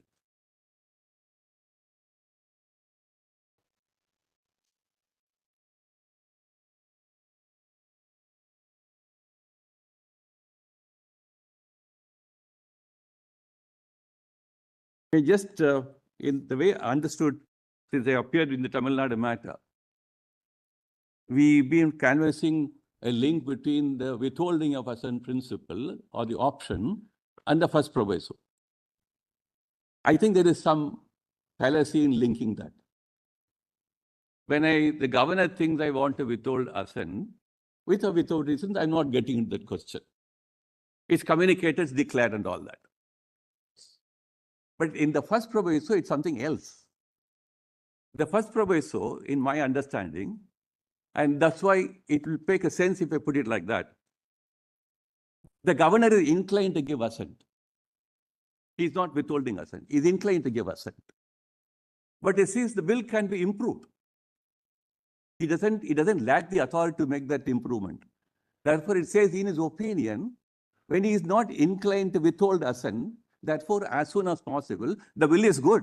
I'm going to give assent. But I want to tell you, I'm sending a message giving some recommendations. Recommendation for what? For improving the bill. In my understanding, it will do well. Please consider my recommendation as far as making the bill different. So when my recommendations are not accepted to, that's why in the rules, all the business rules, the house rules say there will be a discussion, deliberation, a vote on the recommendation given by the governor. There will be a full-fledged deliberations in the house. So when the recommendations are not found favor with the house, then they sent it back. The governor, now that he is already inclined to give assent, he will certainly give assent. He will then not say, I will withhold assent. That's how the first proviso must have to be read. He is giving a recommendation to the House Assembly, says, please consider my suggestion to make the bill or the bill look better or different. It can be any kind of recommendations, effective recommendations. Therefore, in order to say when he is withholding assent and he is sending it to the House, and when the House reconsiders it, his hands are tied, I think is a very narrow way of looking at the first proviso. First proviso operates in an entirely different situation. Therefore, we are talking about the 4 options. Otherwise, it is sunk into only 2 options. I withhold assent, send it to the House, then House says no, everything is over. The only doubt which, of course, is bothering the court and all of us here is, Valluri Basavaya, Nambudiri, all that series of judgments says the bill will fall through. And whatever one would like to ascribe to that. The presidential reference questions are framed in this context. If more than one constitution bench judgment says the bill will no longer be a bill which is alive, some other action will have to be undertaken by the House or the executive or the governor. And of course, they will undertake that exercise. But to say that I want to give a different meaning to this large line of reasoning, then of course we have a problem. That's why the president's reference says, I have so many judgments on my table. Which is the correct view as regards how will the governor exercise an independent judgment? How will the president exercise an independent judgment? That is why the president's reference questions looks at all this, including the Tamil Nadu judgment. It is not an attack on the Tamil Nadu judgment. It's a question of understanding what will probably the best view of looking at Article 200. So what will be the view of law? So the reference is entirely based on soliciting an opinion from this court on what will be the view of law in Article 200. If at all, it must continue to remain an important part of the constitutional scheme. If you want us to close the eyes to the scheme of Article 200, then we don't need it at all. Instead of, therefore, if the court were to say, I would therefore, with my pen and paper, I said so in the commencement of the argument. With a pen and paper, you will say, I will write Article 202 in the following manner. It will look better. I don't think that's the role of the court assigned to make a article, provision of the article look better. I can understand a court talking about a rights determination, whether right to privacy, commercial speeches, speech, etc. Then you are talking about rights, adding meaning to certain words in the Constitution to make a right efficacious. But here we are not talking about that. We are talking about expanding the Constitution in certain areas, but you can't say the same logic and tool to say, I will rewrite the Constitution because it looked better. That is the only trigger point why this reference has come before your lordships. There was a larger picture, a larger canvas is involved here. So how will the Constitution, therefore, will the court now read 200 in such a narrow way so that over a period of time, it will probably vanish out of existence? Is it not a role of the parliament to look at it? Therefore, whether the Constitution at some point of time, experience is gained, parliament will say we no longer need the Article 200. They will do it, or they will make some amendment to Article 200. So the core question is whether what has been done over a period of time with Article 200, should it remain free from all the restraints and shackles which should not be imposed upon, the only question. So all arguments advanced here is to buttress this argument, buttress this proposition. Now, I was also trying to understand, how will the governor work under the Article 200? I think, firstly, there are composite lines of reasoning. The governor will first find out whether, I'm not talking about the aid and advice proposition. I'll show the absurdity if you have to go along the aid and advice proposition.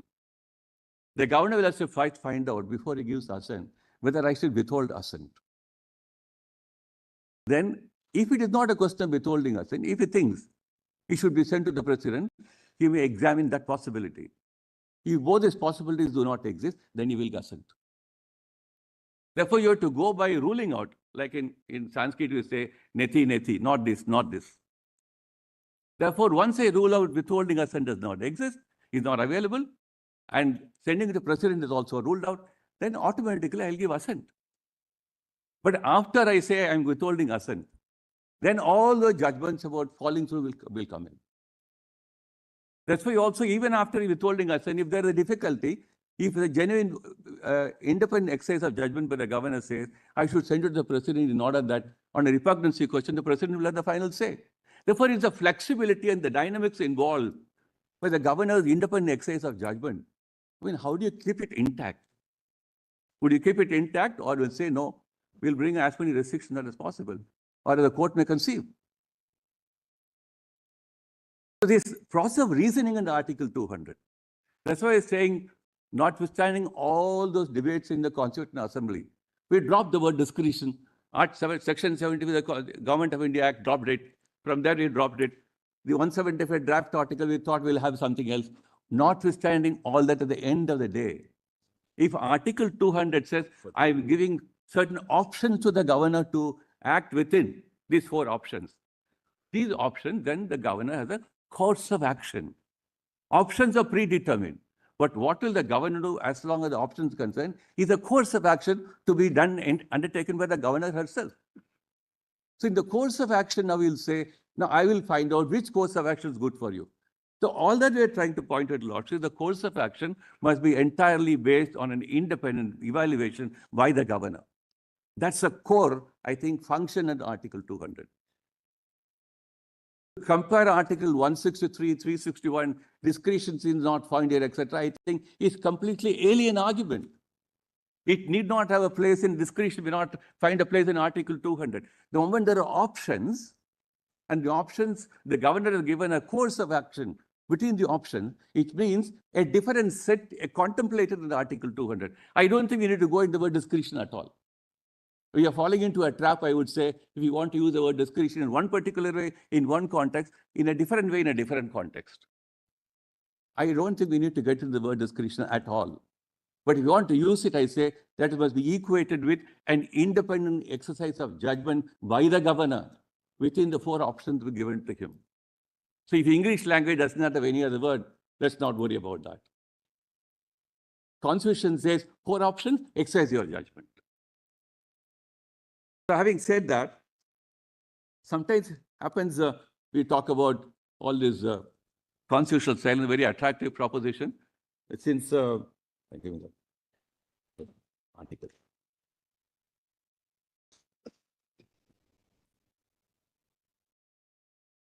Where is it?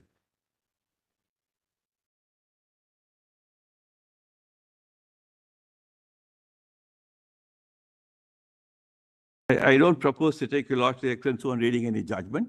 Judgments have been read in extenso. I only wanted to bring this very broad concerns. And I think once the broad concerns are appreciated, I'm sure the lordships will take a view as to where a line will be drawn, or the court will not say that we are not deputy legislators and to draw lines which the parliament will draw.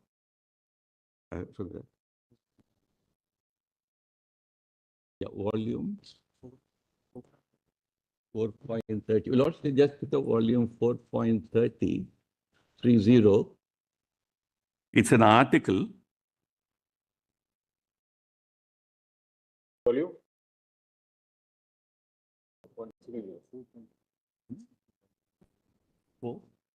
Volume 4.30. There is no 30, it's only up to 28. I'm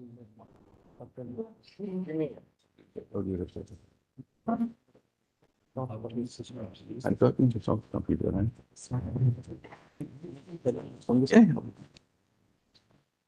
Give it for me. Wherever it is. Oh, how is that level within China?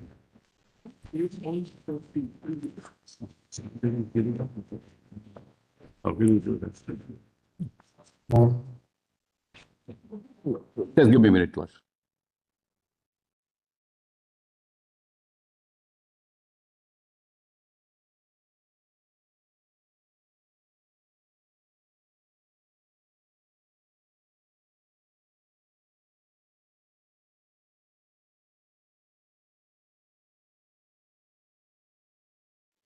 Reasoning process. It's talking about the composite reasoning process involved in how the governor will act under Article 200. Or when it's in the context of whether it's a writ petition maintainable, justiciability before it becomes a law and all that.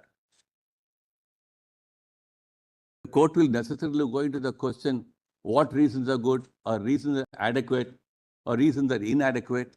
So the endless conundrum of the engagement of the court in testing the governor's independent exercise of judgment. So you can have any number of tools to say that, look here, there is a vacuum. I'll pick up the Vishaga principle, and therefore I'll lay down some guidelines. So that is it.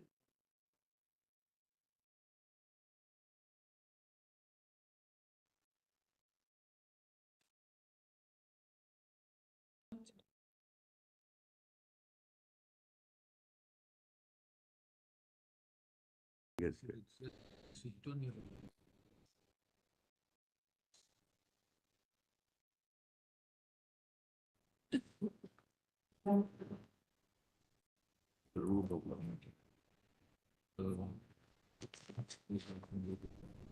Some articles. At page 10237, the paragraph conclusion. At the bottom of that. Then how do we read it? Reading that. Yeah, I'm reading soft. There is no paging, so tell us the internal paging. Which volume? Oh, I'm sorry.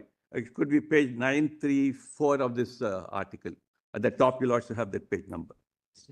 Are you referring to, Mr. Attorney, are you referring to this article, the general principles on constitutional law?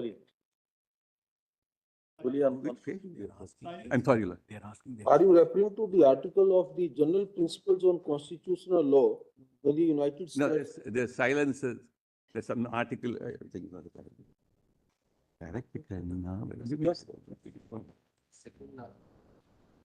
what is textual?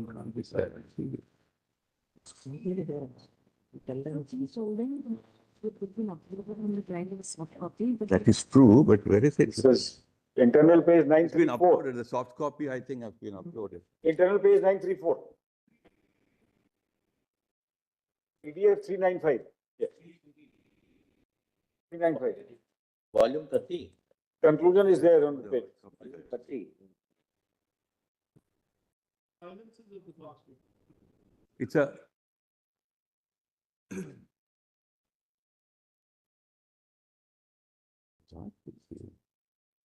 The silences of constitution. that's right. Volume 30 दे दो. Volume. Soft copy volume क्या है? Yes. 4.30. Yeah.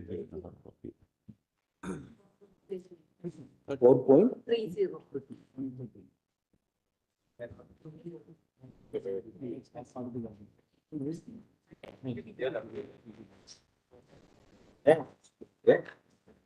Volume 30. Your lordships have that?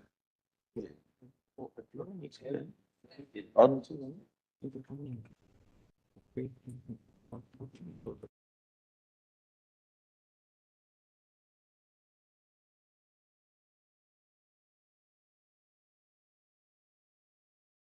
Okay, so the lordships get it. Yes, please. Thanks. Your lordships have it? Yes, yes. We have the manual copy.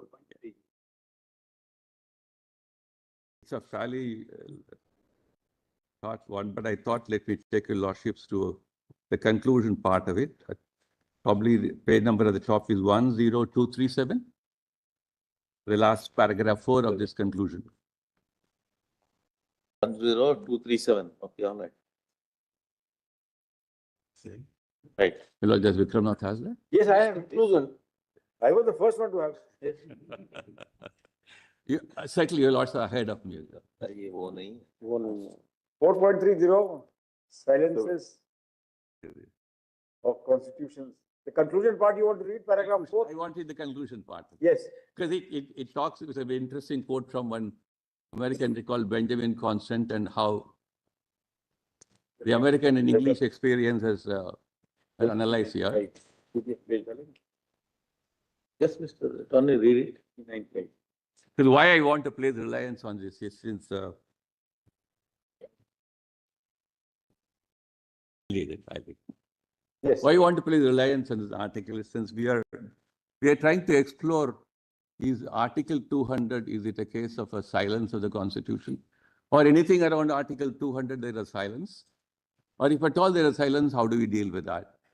But before I thought why I need to read it is that firstly I say that Article 200, because the way it has been retained in the Constitution, has been so retained to admit of its experience over a period of time and to leave it as it is so that we don't feel as if there are too many gaps in Article 200 and fill it the way we want it. So assume too many gaps in Article 200 is one extreme proposition. To say that Article 200 gives sufficient intrinsic guidance to the governor and over a period of time what they will do. That's why we're talking about more than 75 years now. About 98.5% bills within 1 month, assents have been given.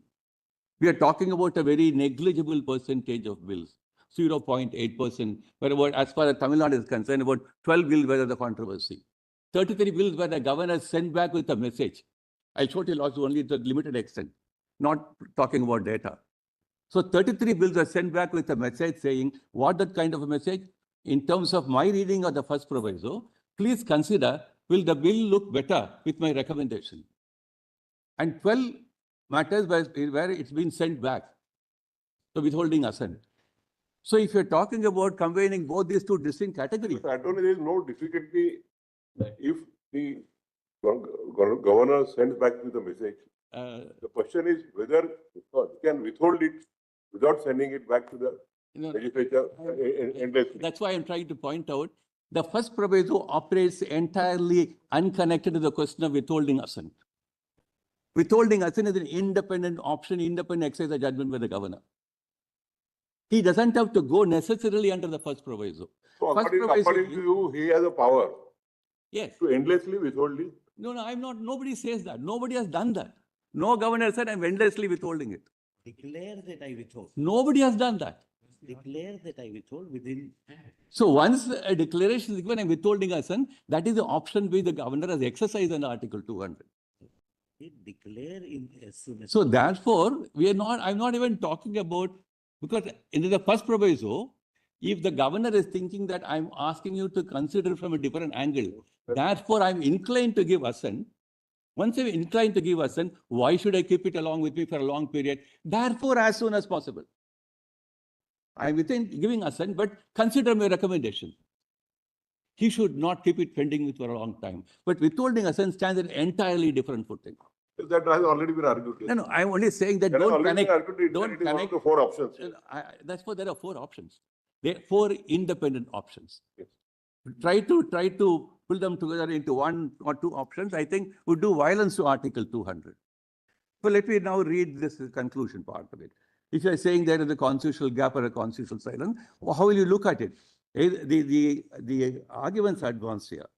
Written constitutions have become the standard instruments for establishing and regulating the governing relationship of the state. That there are silences in the constitutional text is clearly understood, though the function of these silences is less well appreciated.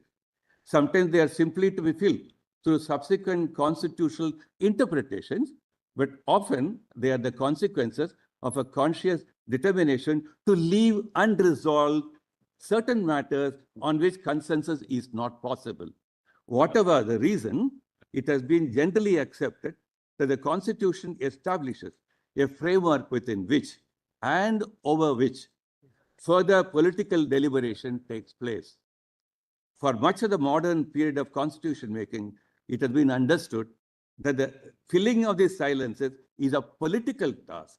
With respect to it, the judiciary authority to offer solution is distinctly limited. Then I'll take a little at the farther end of this paragraph, almost at the end of that page. Silences, you lost at the bottom of that page, the sentence beginning, silences, about 10, 11 at the bottom. You lost the curve. See that? Silences that were once seen as functional, and which enabled constitutions to carry forward an uncertain political project are now being filled by lawyers through juridification and administrators through bureaucratization. When law's empire in one conception is countered by law's abnegation in the other, then a perplexing state of affairs has been reached. Some might argue that these three conceptions are ideal types that are reconcilable in the actualities of practice. But this surely works only if the framework conception of the Constitution remains dominant. We're talking about the framework of Article 200.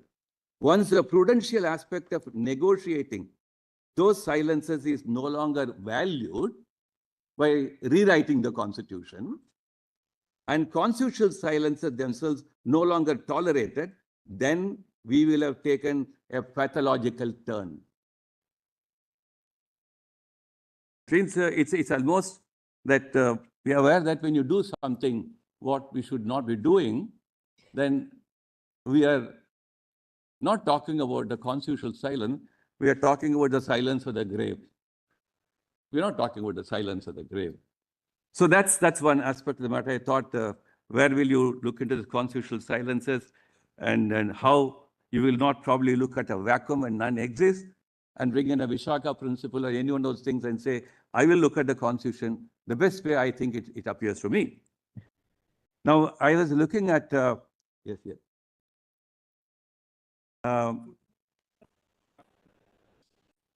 Footnote 35. Yes, it is interesting. I hope I read the article in entirety. The judges will read it in entirety.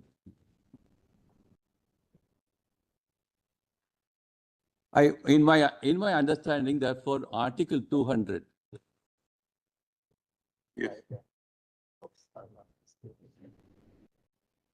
Yes, because Article 200 is a legislative process. It's a special class of legislation. While I'm not talking about pocket veto and all that, I'm not talking about that. But in the American understanding, I'll just place your lordship's. No, I want to. the learned solicitor has objections to referring to I'm sorry, Lord. the US or the, Then I'm not citing any judgment. That is my personal view, But not the central not- yeah, government's view. but when in last 75 years, our constitutional jurisprudence is so much developed, should we again go back to the articles But of I'll some just make American jurisprudence? a little detour. But there is no aversion to foreign judgments. There are foreign judgments cited by this court, accepted by the constitution benches. But borrowing the principles, policies, ideologies, and culture and making a jurisprudence out of it is objectionable. No, over the last 75 years, Supreme Court has developed jurisprudence. We need not get into that question because if you not go into it, just Anton Scalia had a great aversion to US constitutional borrowing from outside. No, We're not talking about that. Our earlier judgments not have talking excessively referred to those. No, judgments. I'm not relying on. Now, over the 75 years, our courts have developed our. I don't so propose to rely excessively on so. any judgment now. I only want to say. More binding than our own judgments. Well, that should not be there. That's all. Let's now, in this context about how it is to be treated as a legislative power, one paragraph in Schooley's constitutional principles, you'll also have that hard copy which has been handed over. On top, you have the rules of procedure of the House, and then thereafter we have Schooley's constitutional law.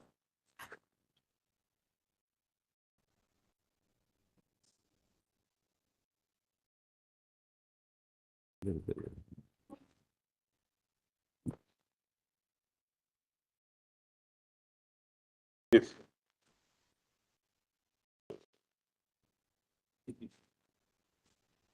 The running page 23 at the bottom.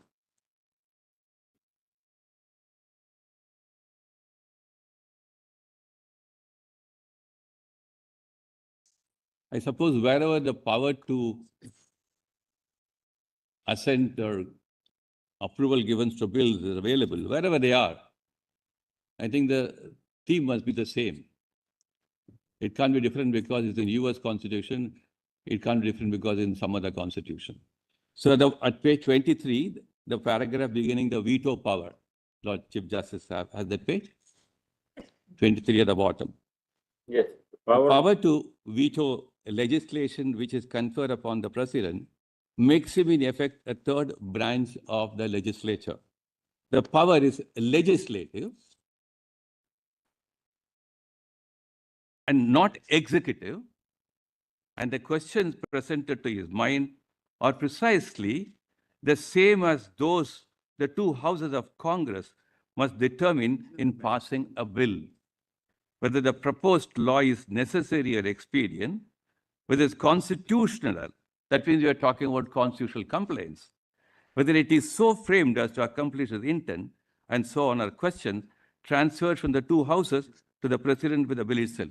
Though in the US Constitution, the larger power, subject to whatever limitations in Article 200, the nature of the power will remain the same.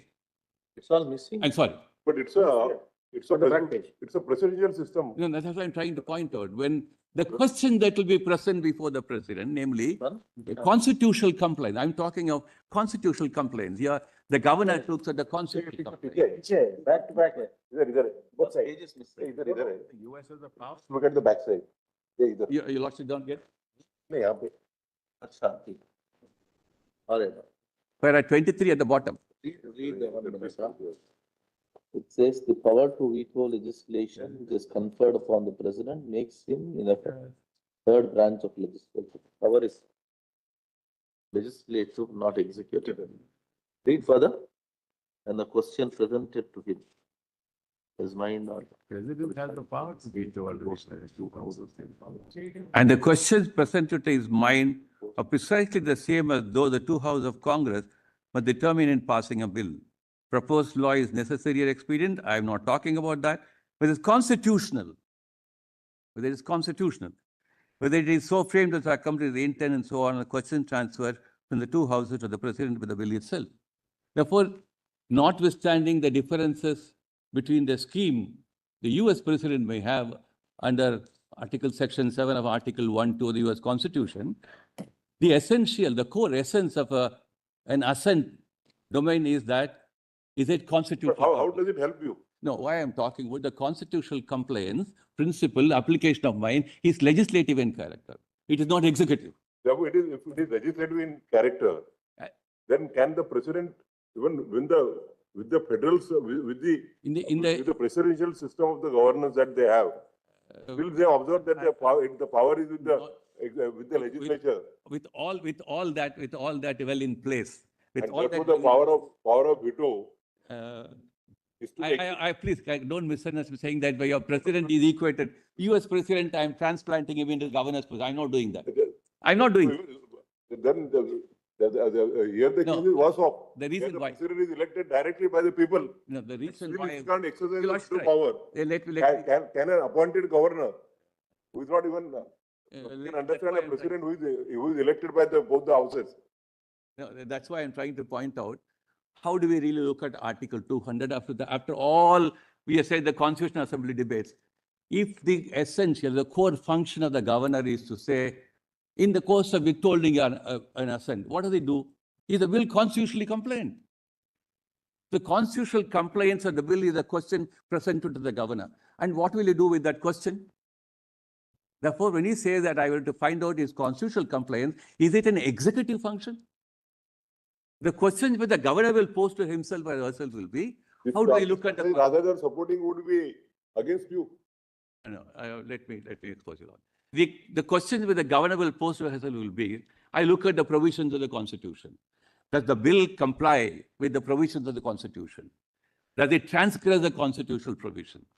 Is there a conflict within constitutional provision? All those are questions which are legislative in character. Whether the proposed law is necessary or expedient, No, whether it is constitutional, whether it is to be framed or to accomplish it, extended, and so on, are questions all within the domain of legislature. No. I'm not saying that you apply it entirely to the governorship. I'm not saying that. I'm only saying constitutionality. On the constitutionality, as far as the larger power of the president is concerned, notwithstanding, the constitutionality aspect of it is the essence of Article 200. That's why assent can be given if it's constitutional compliance. Mr. Attorney, probably your argument is Yes, that from the stage of bill to before it becomes act, yes, the constitutionality of a bill yes, is to be examined by the governor yes, within the framework of 200. yes, After it becomes wherever the assent is granted Yes. and it becomes an act, that's then right. it becomes subject to judicial review. That's right. That is what That's probably right. was. But what saying I'm talking about the nature. I'm talking about the nature of the exercise of power by the governor. At that power which the governor exercised between the stage of bill to act Yes, is being constitutional in nature, yes, is definitely better than a legislative power. that's right. In other words, It's superior than the I have a partnership in legislation. That's what Governor is partnership in That's the Leonard Solvency does also. That the governor is also a part of the legislature. No, Article 168 puts it for certain other reasons. You may probably incorporate and probably say something about it into Article 200. I'm not saying for the time being Article 168 is the final word. But intrinsically in Article 200, I'm trying to ask myself a question, is it an executive power or is something else? If it is an executive power, then I think Article 200 will have no value at all. I have to act That is under essentially argument of Leonard Solicitor that it's the legislative power. No, if it is an executive power, then I think Article 200. That has been argued at length by the Leonard Solicitor that it's an. No, I want to point out one dimension to it. I'm not getting into all those neat questions which have already been answered. If it is taking a leaf out of the advice of the Council of Ministers, if I am right in my submission that the first proviso is entirely different, disconnected with the withholding of the assent, I think the law will look better if my recommendations are taken into account by the House. If the advice of the Council of Ministers is binding on the governor in all aspects of the four options under Article 200, when the governor wants to send a bill to the House, I want to make some recommendations. Will he have recommendations in advance from the government? He will have his own recommendations. The governor will not be told, I'm giving you the recommendation, please take it as my advice. And then the governor looks at the recommendation, he goes back to the House and says, please consider my recommendation. They are not his recommendation. They're the government's recommendation. It's absurd to say that. It doesn't make any sense. Therefore, the advice of the Council of Ministers will have to be completely kept out of Article 200. If the governor will look, the government tells the governor, I want you to give assent. The governor, as I said, will exhaust other two possibilities, withholding or sending it to the president. Sometimes the government also may say, send it to the president in order that we have an expeditious resolution of the question of repugnancy. Maybe rare cases. But the government will never tell the governor, you please don't withhold your assent. And what kind of advice will that be? Therefore, the only advice the government, with a consultation process, is an entirely different footing. When the government has decided to withhold an assent, there will be a consultation process. And that will reach somewhere or the other. Either the bill falls through or something else takes place. Therefore, in order to now put them all in a straitjacket on two what called limiting principles, that the advice is binding on the governor does not have any independent judgment under Article 200. I say it takes the entire life or essence of Article 200. It makes it a lifeless piece of legislation in the Constitution. One more, I may require another 10, 15 minutes after lunch. No. Then can I continue for some time? 5 minutes will do. I've been running at a bullet train speed in order to not take a... Not at a bullet train. You have been, you have been running at a luxury train speed. Going through the American articles and 5 minutes rukne ke liye bol.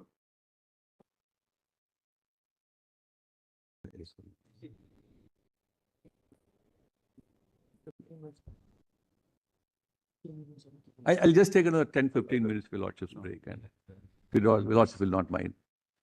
I'll try to run through my submissions. We'll go through your submissions. No, your Lordship will certainly go through my submission. I have no doubt about that. Nobody has a doubt about that.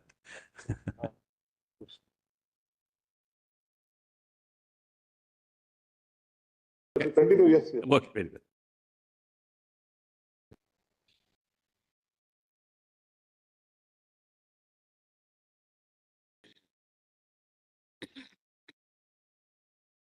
I was trying to understand for myself if Article 200, a pre-law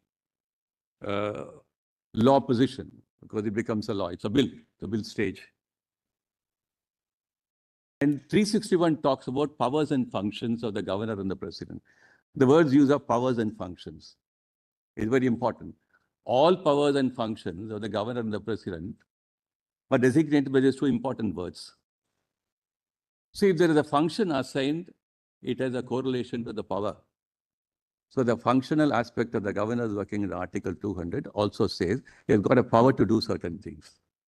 So therefore, we want to bring in to a subject to a judicial scrutiny at a stage prior to it becomes law. What kind of doctrines, principles, tools will the court apply to determine whether it is good or bad, constitutionally compliant, illegal, arbitrary, whimsical? How will you apply what kind of principles at that stage? Therefore, to say that it's subject to justiciability, judicial review, seems to be something which would do complete violence to the scheme of Article 200. If at all we're talking about, well, I give reasons. And what kind of reasons? Adequacy of reasons. Good reasons, bad reasons. So what will the court do at that point of time? Therefore, all that the court will do will become part of the deliberations about the law. At a later point of time, when the law has to be challenged, they will not completely vanish out of deliberation. They'll remain as part of a deliberation about the law. Therefore, to bring in a justiciability, judicial review before the bill becomes a law is to open up, as it's called, a new chapter, opening up a new assent to jurisprudence in this country. I wish we don't have an assent jurisprudence at all. We don't need to get into an assent jurisprudence. And therefore, the dangers which are the cautions which a judicial review that the court must be, I think, will be very careful about is say that we all say that in an administrative law context, we have a right to have reasons. And that reasons must be given already. Governors will give reasons for withholding assent. But if you're going to put it to a scrutiny at that point of time, I'm wondering how it really work. So that reasons must be given expeditiously is all right, fine, no problem at all. But today we have no reason to say we need to act expeditiously. 99% of the bills are given assent within 1 month. So we are now talking about an imaginary proposition where hypotheticals are being presented to the court. Already addressed by the learned. Therefore, I would like to probably, we are now, all this lead, Yeah, all this, put to the data of all this will lead down to a rabbit hole. You may use that expression. So all that lead to a rabbit hole where to draw the line, where will you not draw the line, then it becomes a matter of a future meandering exercise. Therefore, the court will probably say that in dealing with Article 200, it's better left to the wisdom and the working of the governors and the president under Article 200. That's I think probably it should rest at that. I begin with saying pro Christian bid, therefore pro Christian bid is an important proposition. Don't either shrink it or cut it. And if you're talking rightly about the governor being doing a legislative exercise, he is while giving a withholding an assent or otherwise, the governor must also be a lawyer and a legislator. So if a legislator also understands how a lawyer will work, they're working in the mind of a lawyer. Therefore, it's something akin to a lawmaking process. Let's not lose sight of that. The lawmaking process may have several stages, several dimensions, several domains. Therefore, to say that the lawmaking process happens only in the legislature, the same features do not belong to the governor, does not make it less a lawmaking process. You don't have to compare both in order to say the governor is the lawmaking process. So I'll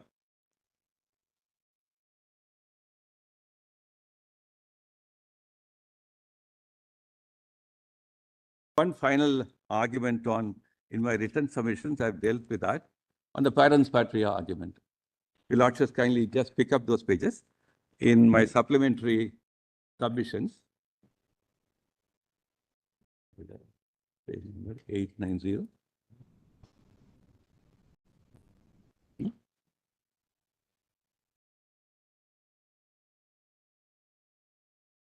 Page number 908, it is volume B. 1.11.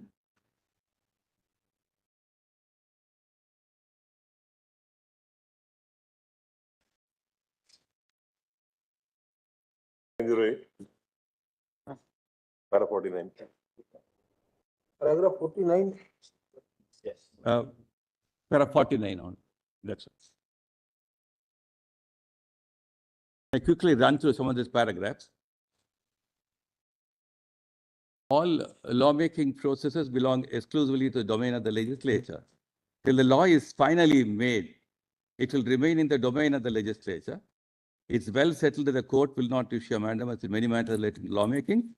This position will comprehend all lawmaking, namely enactment of statutes, bylaws, making of rules under Article 309 of the Constitution, regulations, etc. Citizens do not have a fundamental right to ask from the court that a particular law be made or that the law be brought into effect. All rights in relation to any law can be claimed only after the law is made. If citizens cannot seek any judicial remedy during the lawmaking process, certainly no other person, including any government, can assert such a right in regard to the lawmaking process or the contents of the law. The engagement of the governor in dealing with the bill presented to her as already stated above is a part of a lawmaking process. The entirety of Article 200 contemplates such a lawmaking process. Between the stages of the introduction of the bill in the House and the culmination of the bill becoming a law, there cannot be any room for a judicial remedial process. No lines of demarcation can be drawn between different classes of legislative action. No citizen will have a right to approach the court to allege that a law will frame the legislature without any delay, or that it will so frame in a particular fashion. If that is so, there's hardly any room for a scope for the state to step in and articulate any cause of action perpetually on behalf of the residents of the state. We have three judgments where your lordships have said, I'm skipping A.K. Roy and Zaki, etc. But kindly turn to paragraph 55. In Supreme Court Employees Welfare Association, this court was dealing with writ petitions filed by the employees of the Supreme Court praying for pay hike. The court was noting in paragraph so-and-so that the Chief Justice of India, by virtue of the constitutional grant, exercise legislative power when he makes rules in Article 146(2), held that the power of the President and the proviso to Clause 2 of Article 146 to approve or disapprove the rules made by the Chief Justice is legislative in character, and no mandamus was consequently issued in that regard. The President's approval to the rules made by the Chief Justice of the Supreme Court under Article 146(2) as a step towards completion of the rulemaking process, and the assent of the Governor towards completion of the lawmaking Legislative Assembly are clear parallels. Now, the much emphasis being laid on the Charan law also would argue that the state may act on behalf of the citizens in its capacity and role as parens patria. However, this selective reliance on the judgment has led to a misplaced and misconstrued understanding of the concept of parens patria. The Honorable Court, while dealing with the concept, ultimately noted that if the act in question, which is enacted in recognition of the sovereign to act as parens patria, in a special situation where the citizens had been victims of a wrong, which at their own level and reach could not have been redressed. The court also importantly cautioned that conferment of power and the manner of its exercise are two different matters. Then again in Aruna Shanbag, I read two paragraphs, paragraph 58, it's para 126 and 130. The doctrine of parens patria had originated in so-and-so. It implied that the king is the father country and the obligation so-and-so. Next slide. The idea behind parens patria is that if a citizen is in need of someone who can act as a parent, who can make decisions and take some other action, sometimes the state is best qualified to take on this role. In our opinion, in the case of an incompetent person who is unable to take a decision whether to withdraw life support or not, if the court alone as the parens patria which ultimately must take the decision, though no doubt the views of the near relatives, next friend and doctors must be given due aid.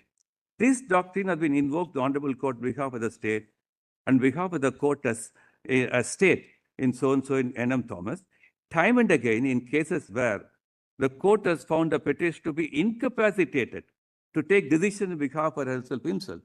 Some of the examples where the parens patria has been considered by the court are listed as under.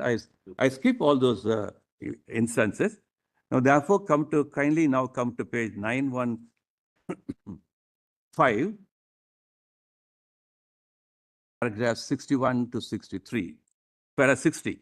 It's worth noting that the parens patria doctrine is an enabling proposition, and within the four corners of the need of protecting legitimate and cognizable interests of citizens, where there is no cognizable right or interest, such as in the instant case, during the lawmaking process, there is no room for the parens patria doctrine.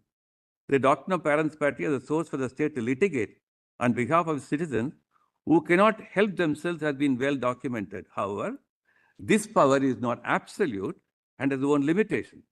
It is submitted this power cannot be misused by the state or the federal unit of the large nation state to agitate a cause against the central or federal government. It was stated that while any set of people may be citizens of a state, they are also citizens of the nation.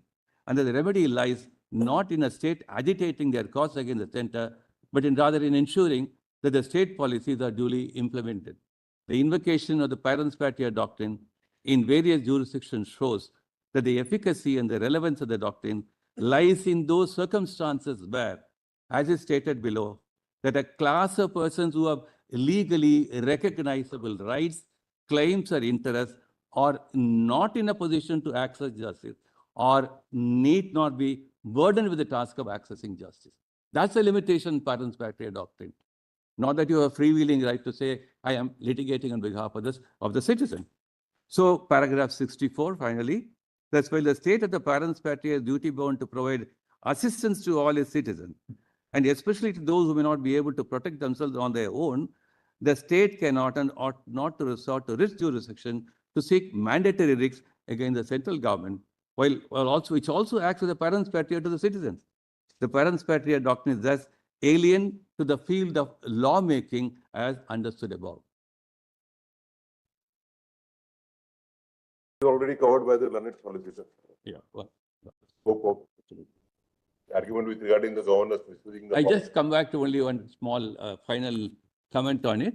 Since we have been talking a lot of hypotheticals, right? I'm not saying the court will act on my statement of the data or their statement on it. I'm not talking about that. Since we're talking about hypotheticals being present, the reason for the court to necessarily read Article 200 in a particular way. You lordships have seen. The reason for the court to read is because of the No, your presidential lordships have reference. seen in the, kindly turn to page 920 for a minute. There are two. We are not going to go into that. No, no, I'm not asking. That we have already told the I learned. am not asking lordships to have any comment on the data and use it for as a basis for the answering the reference. I only want to draw your attention to this fact that, kindly turn to only two facts in Appendix A and Appendix B. Why I am talking about it, this is useful data to find out whether my interpretation or anybody's interpretation of reading Article 200. I don't want both extremes to be looked into. I'm not saying 95% is then therefore condone this, or saying 0 point is insignificant, therefore don't look. I'm not saying that. But it's an important pointer for the court. It's a very important pointer for the court to understand whether the extent to which a court will go in reading. This is already placed on record by the learned solicitor also. You know, okay, just look at this. Just It's already placed on record by the learned solicitor. one way of looking at it. That's all.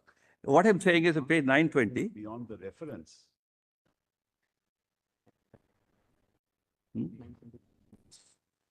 If the president had put data, we would have answered it. Well, it's okay. Fair. All of us. I'm not saying you. I'm not saying what you said. I'm saying something else. No, I know what you're saying. I'm not saying. Anyway, thank you, Mr. Adoni. Thank you. Just make a note of that. May I take Malas 90 seconds if your lordship permits me? I'm not going to argue. I'm not arguing, Malas. I just want to point out. I'm not arguing. 1 second. I'm not arguing. I just want to point out that this thing that my learned friend is, yeah, he's pointed out this withholding assent. That declaration applies also to granting assent for sending it to the president. I'm not arguing. I'm just pointing this at. See, for God's sake, don't think I'm arguing the matter, mother. The other 200 says my learned. All right, I will not say anything, mother. It's very unfair, mother. I didn't want to say anything about this because your lordship will not go into the data. It's what Mr. Solicitor only pointed out how in a given case. My intervening application One case the governor withholds. I am entitled to come to court and say, how is he withheld it? Lord, yesterday I mentioned. Forget about the data. So it has been a very enlightening debate. Thank you very much to all of you. Yesterday, my lord, I mentioned my intervening application may be allowed, my lord.